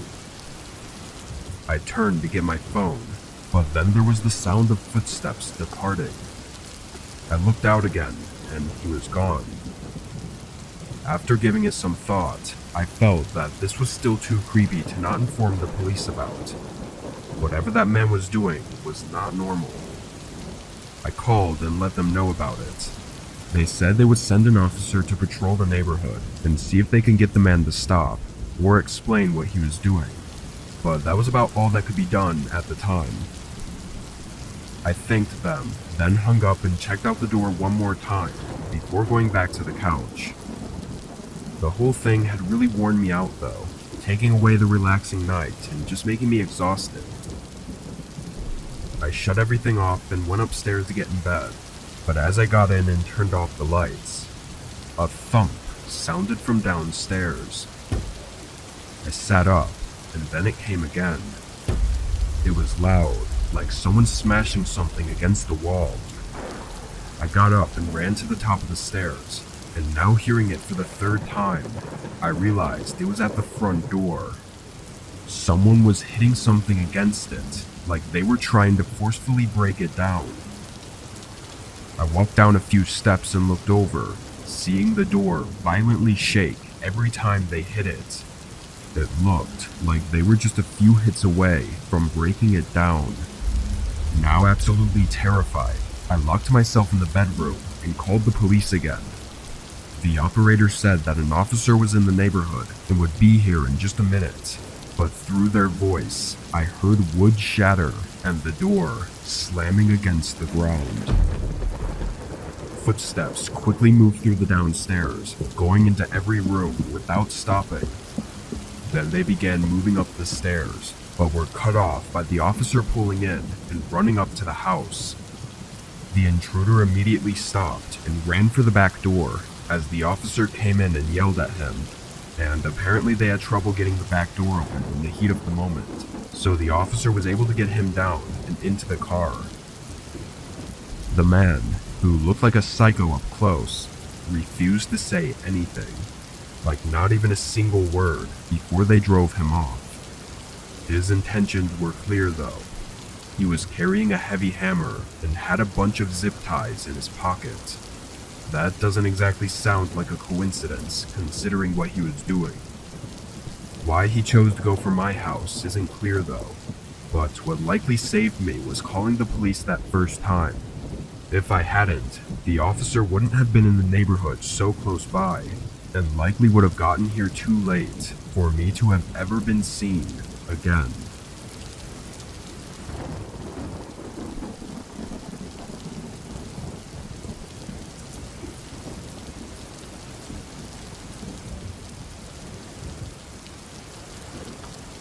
This happened last year. It was the beginning of spring, and we were going through a rainy month where pretty much every day there was some kind of downpour, either light drizzling or full-on storms. I do deliveries for a popular restaurant in my area, so rain isn't the most amazing thing, and I have to be running through it all the time to pick up and drop off orders. This night started as any other. I got to work at 6 and drove around a couple orders before getting one to deliver somewhat far away. It was 10 miles out from our restaurant, going into the more woodsy part of town. It wasn't all forest or anything. It was just more spread out and less densely populated. The roads were all covered by trees, and most neighborhoods weren't visible from the main roads. While driving though, there was only one car behind me. Not in a weird way, but that's just how empty the road was. But once I got maybe 2 miles in, a beam of someone's headlights in front of me came out of nowhere, revealing a car in the middle of the road, swerving to a stop. I slammed on my brakes as the car was now sideways, blocking the whole road. The guy behind me did the same, stopping so close to me that I was surprised we didn't collide. After the initial seconds of shock, I looked up at the car in the middle of the road. It was a beat-up-looking sedan, and they had their brights on still, making it too blinding to see who was in the car. I'd say that whoever was in there had to have been falling asleep at the wheel, or just not paying attention, but they seemed to have intentionally left their headlights off until the last second when they swerved into the road. I didn't see where they came from, it was too dark, so I'm not sure if they were just driving down the road, or if they came from the side of the road. The car behind me laid on their horn, clearly frustrated by whatever this was. I probably should have been more skeptical, but in the moment when something crazy like this happens, it's hard to think straight. Either way though, the car behind me was too close for me to move back, and the car in front was blocking the whole way forward, so I couldn't go anywhere unless one of them moved first. After a while of the guy behind me honking, he stopped and got out of his car. I looked in the mirror, seeing a large man begin walking through the rain. He looked furious as he passed right by my car and walked up to the other. He stood at their window, angrily yelling at whoever was in there, but with the rain I could barely hear what he was saying, and I couldn't hear anything at all what the other person was saying, if they even were responding. I saw the man outside bang on the window a few times as he yelled, but then he suddenly stopped and went quiet. He slowly backed away from the window, then nervously walked back to his car. As he was getting in, the driver's side of the other car opened. A man stepped out, wearing a thick hoodie that covered most of his face.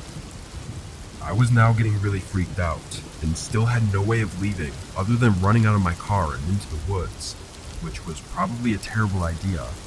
So I sat there and watched as the man quickly made his way up to the car behind me, but just as he got to the door, the car floored it backwards. Their tires screeched as they slid against the pavement, losing control and sliding off the road. They made it past a few trees before eventually slamming into one further into the woods. The man that was still on the road turned and looked at my car, making eye contact with me in my side mirror. Horrified, I put my car in reverse and pressed on the gas, backing out past him, then turned around and sped off. I obviously called the police, but still had no idea what was really going on there. That night, an officer got to the scene about 15 minutes after I'd left, and the only thing there was the car wedged in the woods against a tree. The other car was gone, and neither of the men were there. I think we can all assume what probably happened without even having any reasoning to go off of, but there's still a million questions that need answers. All I can say is that if the other guy behind me wasn't there, I likely would be in his place right now.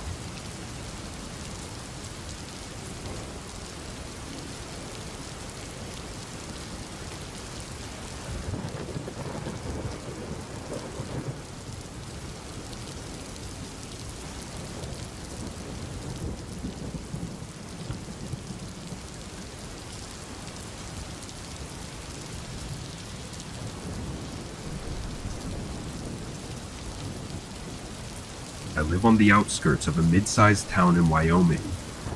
The whole reason I live here is because owning a huge plot of land isn't as impossible of a task as it can be in most other states. My house is small, but it was cozy enough for living alone. This happened 4 years ago, in 2019. It was spring, and we were going through a month of pouring rain almost every single day. It was a Sunday, and I was home from work, spending the day watching TV and resting. Sometime around 6 or 7, I got an unexpected knock at my door.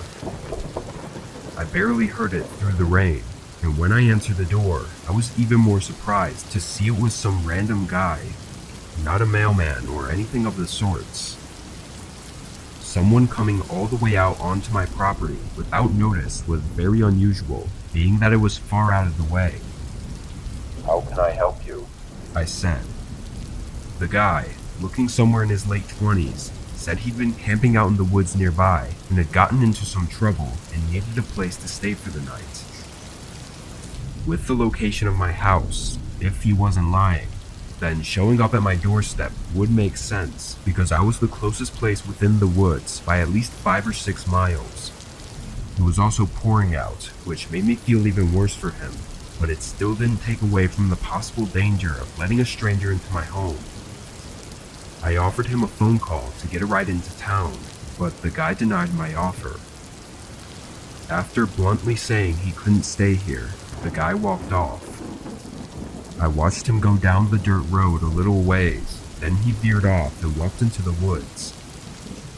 As odd as that was, I didn't have it on my mind for more than a few minutes before I was back to watching TV.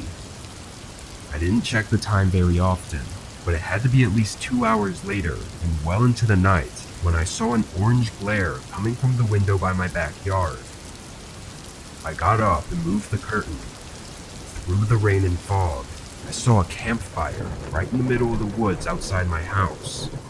It was small, flickering under a large tree as the rain poured down on it. Standing next to it, there was the outline of a figure holding something. I couldn't tell though if he was facing my house or into the woods. After a moment, I closed the curtains and picked up my phone, calling the police to let them know about this person outside my house.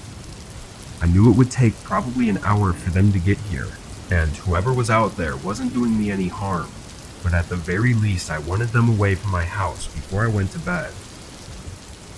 Once I got off the phone with the officer, I checked the window again. The fire was still burning lightly, but the figure wasn't there. Then I heard footsteps coming toward the house. I ran to the other window and caught sight of him walking past with a hunting rifle in his hand before he turned the corner and went to the front door. He banged on it a few times, then it went quiet. I grabbed my self-defense handgun from the hallway closet and hid around the wall, still trying to process the situation I was in. He hit the door again. This time I could tell it was with the stock of his rifle, nearly breaking a panel out of the door. In this moment, I could only think that I had to try to deter him immediately before it becomes life or death for one of us. I shot around toward the edge of the door frame, deafening myself for a second as the shot rang through the house. When my hearing came back, all I heard was the rain pouring down. No footsteps, banging, or yelling. I gathered up courage after 5 minutes of no sounds and looked out the peephole, seeing an empty porch, and outside in the yard were clear footprints going away from the house. He must have run right after the shot, during the couple seconds I couldn't hear. Police did a thorough search and found some strange details. Out by where the campfire was, they found a duffel bag with evidence of it having been buried nearby and likely dug up just hours before the attack. What they told me is that it was most likely a burglary kit, or possibly even a murder kit, that was planted in advance with the intent to be dug up and used later on. This means whoever attacked me had planned it, and had been right outside my house at least once before that night. Why he attacked me specifically is not known, and who and where he is currently is still no closer to being figured out than it was 4 years ago. I still live in the same house and worry every day that he might come back.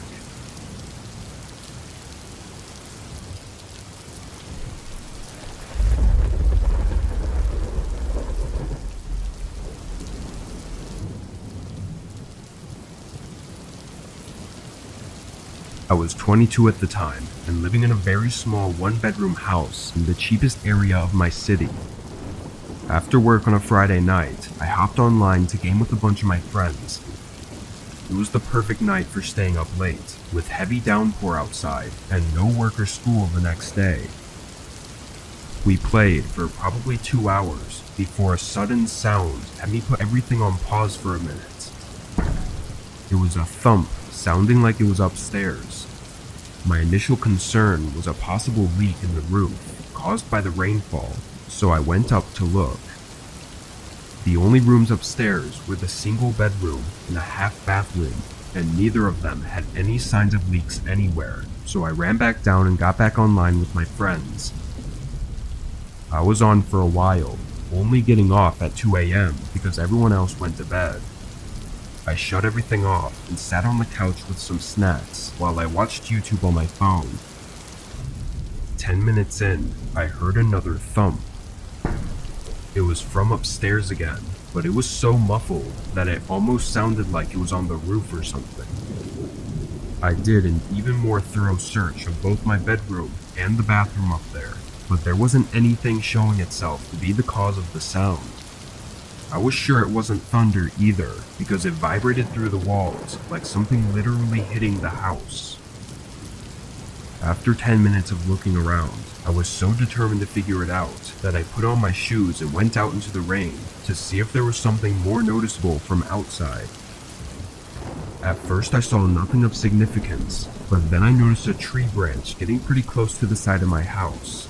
It was a large and sturdy branch though, that was a good 3 or 4 feet away from the siding, and even in the rain, it wasn't really swaying all that much. It seemed unlikely that it could reach the side and bang up against the side of the house. As I looked at it though, I realized there was a small window on the house that the tree kind of covered up. It was higher than my bedroom window, meaning it had to be an attic. I had no idea there was an attic at this house. The hatch was definitely nowhere noticeable, and the roof wasn't a steep slope, so it didn't look like there would even be room for one. This hidden window was the first clue I'd ever seen to indicate there being an attic. I went inside, even more curious than I was before, and started searching for this hatch that I had to have somewhere. It took a minute, but I found it inside my bedroom closet. It was small and perfectly smooth with the ceiling, basically blending in aside from the tiny gaps from where it opens. I stood up on a box and pulled it down, releasing a rusty ladder from the opening. Immediately, I was hit with a rotten smell, followed by another thump sound. From below, I could tell the attic was extremely short, maybe 2 feet tall at most. I climbed up carefully and looked into this tiny space, basically a wide, dark tunnel, and at the end by the window, I could make out a figure, ducked down on all fours and looking straight at me. I almost fell off the ladder, trying to jump down and run away. I heard them shuffling around as I got my phone and left the house, calling 911 in my driveway. The cops got there and detained the man, who was just some homeless person. Apparently he climbed the tree up to the window and made his way in, staying up there for at least a week without me having noticed. The absurdity of it all was almost unbelievable. I moved out very soon after that, and every house since I've always checked the attics. But the one thing that has stayed with me is the image of that man at the end of the attic, on his hands and knees, staring at me with eyes resembling both fear and anger.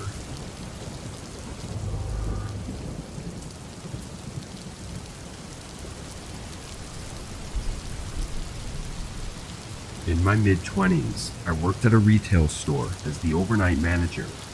It wasn't a big place, and the only reason I was technically a manager was because I'd be the only overnight worker. So, I was in charge of checking stock, filling shelves, and sometimes receiving order shipments. I was very satisfied with the job and never found myself hating the work. And up until this, I hadn't had anything really happen. It was a weekday night, and a storm was just setting in as I started my shift. Over the first hour of being there, the rain had picked up, and the wind was hitting the building much harder than before, making a lot of noise. I was filling the shelves for the first 2 hours, trying to get the time-consuming tasks out of the way first. As I was in the aisle though, I heard a thud sound resonating through the building.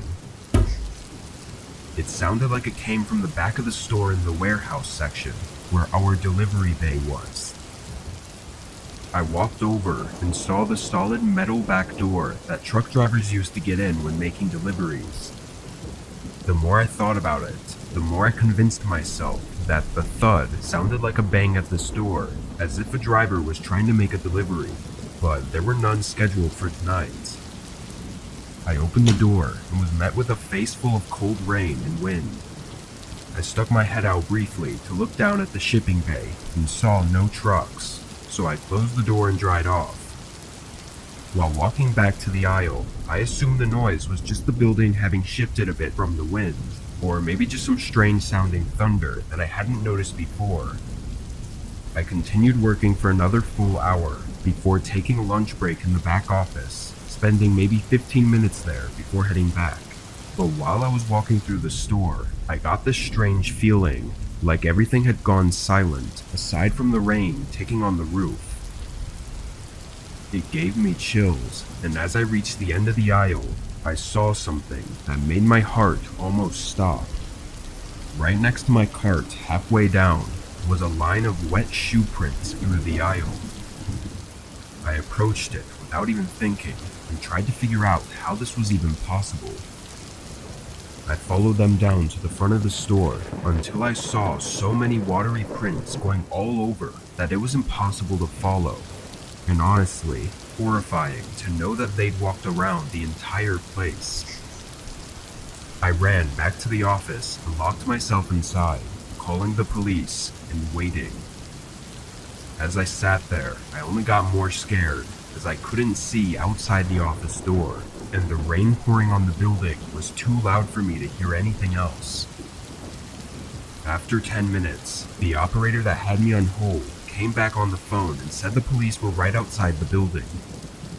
I quickly got up and opened the door, and right on the ground was another set of watery shoe prints alongside mine, leading right up to the office I was in. I sprinted to the front and hurried to let the police in. In their search, they didn't find anyone in the store. Security tapes were reviewed not long after, showing us a man in a dark jacket entering the building through a side door that had been left unlocked. He clearly spotted me early on and stayed hidden until I went on break. Then he walked around aimlessly. He didn't steal or break anything. He just went down the aisles and looked at the shelves. But the creepiest and most horrifying part was when I entered the office and waited for the police. The man came up to and stood outside the office door, waiting for several minutes as he stared at the doorknob like he was preparing for me to come out. Luckily, he decided to walk away a few minutes later and exited the store. No more footage of him was seen after that. The man never came back, and as far as I was told, he was never found. What he was doing that night is still uncertain, and it will likely remain as an eerie uncertainty for the rest of my life.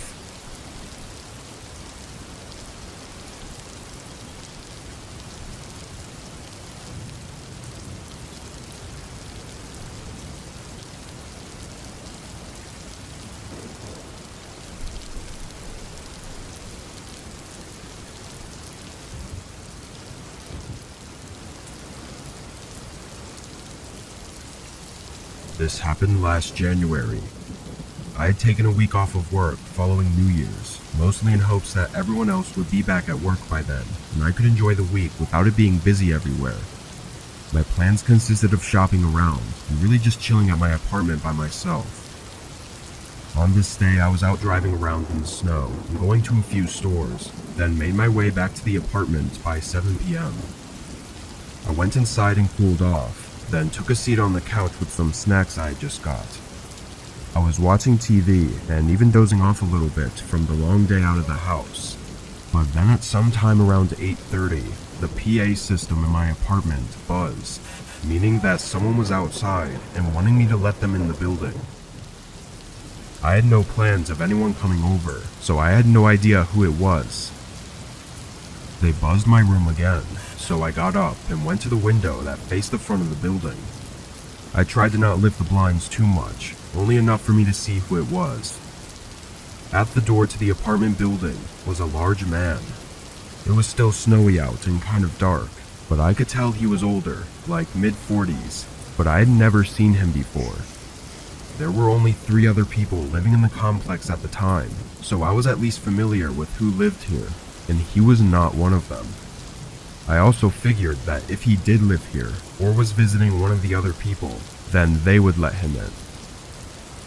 I walked over to the PA system and muted it, then got back to the couch and continued watching TV.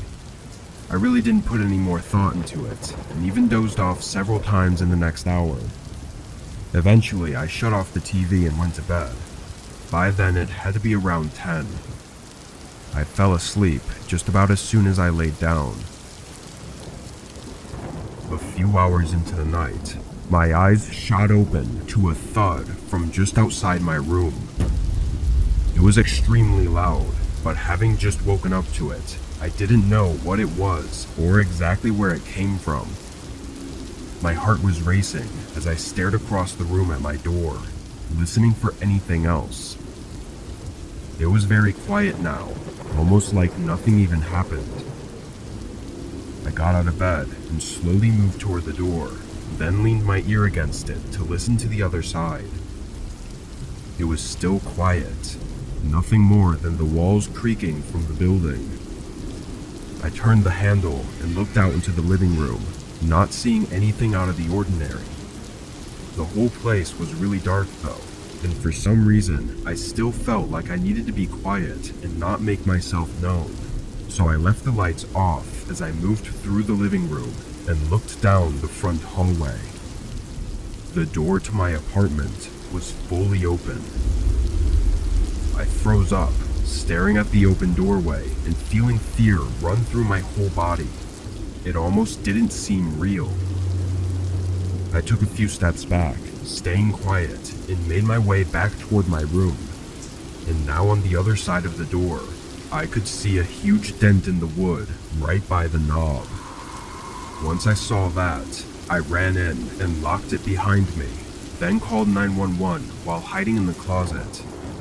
I was sure that whoever it was had to be somewhere inside my apartment still, and it would only be a matter of time before they get into my room.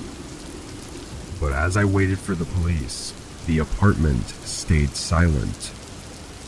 Whoever had broken into my apartment was gone.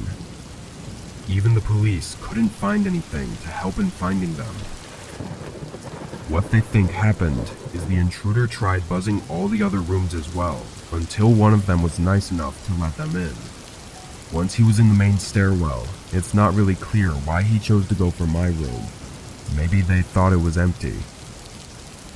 What's really strange is the dent on my bedroom door, which was likely the source of the thud that I'd woken up to. But it was just one single hit, not looking like a real attempt at breaking the door down, but more like something out of frustration before he left. I still live in the same apartment, and nothing else has happened. Who it was and what they wanted is unknown.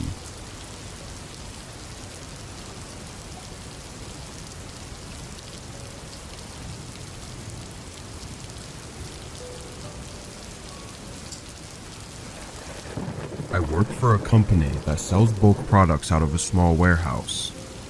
Sometimes the products we get in are pretty expensive, so I was hired as a security guard during the late hours of the day and most of the night. Being a small warehouse, there's not too much need to walk around the place all night. I spend most of my time in the office, looking at a bunch of live camera feeds. During my first 3 years working there, I'd never had a single incident. No people ever came by at strange hours, no attempted break-ins, nothing. It made for a boring job, and left me mostly unaware every night, even though it was basically my job to be aware. On this night, I pulled into the small parking lot and parked by the front door next to the car of the only other worker that was still there.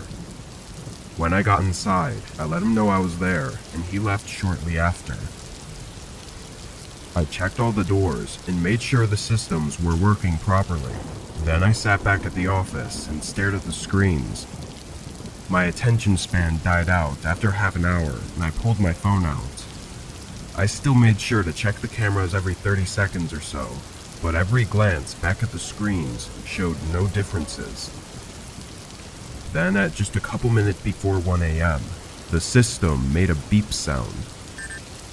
I'd only ever heard it during the initial tests I do at the beginning of my shifts, so this was the first time I'd actually had something come up. After a quick look at the alert, it was a motion detection of a person walking by the building. It took a few tries to find the right camera, but on the back side of the building, a man was walking right on the edge of where the parking lot meets the grass. He had a thick hoodie on and was too far to see exactly what he looked like. The direction he was walking in wasn't really toward anywhere though. I mean, that's why I'd never gotten alerts before, because our building is too far out of the way for anyone to ever have a reason to walk or drive by it. I watched this man go down to the end of the parking lot, switching cameras to keep track of him, but then he suddenly stopped for just a moment and looked toward the building. He turned his head back and forth, looking across the whole side, then started to walk onto the pavement and toward the side of the building. Immediately, it went from just odd to possibly something I'd have to report on. The man walked along the side, looking at every door he came across, but not trying anything. He would just kind of look around and then move on. Once he got to the corner, he went around to the front and then went right up to the main door. I watched from the cameras as he knocked on the door and heard it echo from inside the building. I got up from my chair and opened the office door slowly, looking down the hallway and seeing the man standing behind the entrance doors. I don't think he could see me through the glare on the glass, so I stood in the doorway and just watched him for a moment. He was trying to look through and knocked on the door again. I went back into the office and pressed on the speaker button that allowed me to talk to them outside. This is a private location. You need to leave. I watched on the cameras as the man looked up at the speaker. He looked like he was going to say something, but then he frowned and turned, knocking on the door again. In this moment, something just struck me with an intense, eerie feeling. It was some sort of gut reaction to this man's behavior. I looked closer, noticing he was keeping one hand in his pocket the whole time, making me think this could be far more dangerous than I'd initially thought. I contacted the police through our security line, getting instant connection with them and starting to explain the situation. I walked back into the hallway and looked down while I talked to the dispatcher, but the man suddenly pulled something out of his pocket and slammed it against the door. I couldn't see what it was, but from the way it hit the door and the sound it made, I knew it was some kind of metal object that he was trying to break the glass with. I rushed back into the office, hearing a few more hits as I locked the heavy door behind me. Then I quickly looked back at the cameras, but by then, the man had given up and was running away from the building. In only a few seconds, he was completely out of sight of any of the cameras. It was as I waited for the police to arrive that I replayed the footage of when the man hit the door seeing pretty clearly that he was holding a small gun and slamming the handle against the glass. We got a full report on it, but so far, even with some decent footage of the man, he hasn't been identified. We also don't know what he was intending to do once he got in, though he made it obvious after hearing my voice that he did not care that I was inside. But from the partial crack formed on the door, he was likely just a few hits away from shattering it, and then I would have been forced to find out the man's true intentions.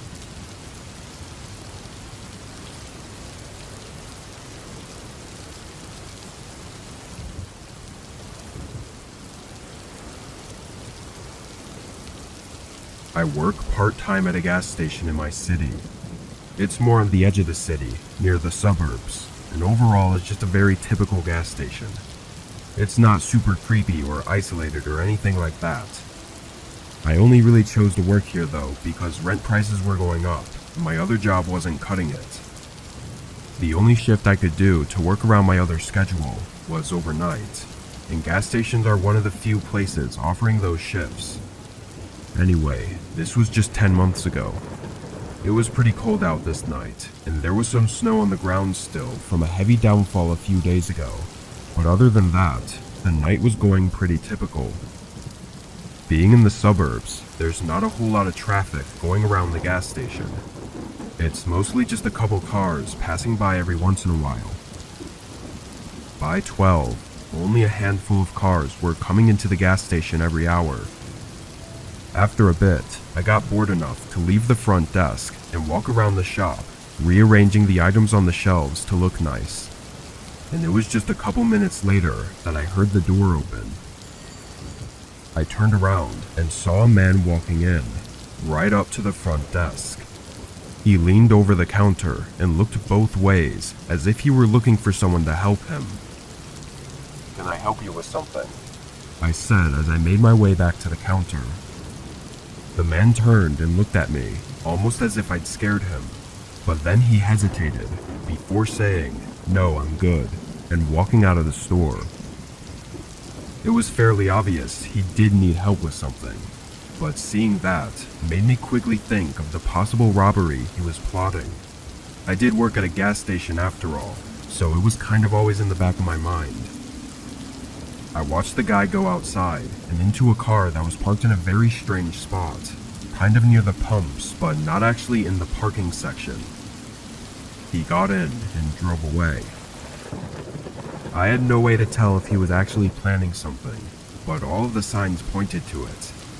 I figured maybe being behind him when he walked in, and not at the counter, threw him off, and somehow that was enough to deter him. Whatever happened, I was confident after a few minutes of thinking that this was definitely an attempted robbery, and I called the police to report it, just in case they were going to try a different gas station. They said an officer would come by in just a couple minutes to get a report, so I hung up and waited. But not even a minute later, that same car pulled back into the parking lot. They went right to the spot that they had parked before, then just waited there with the car on.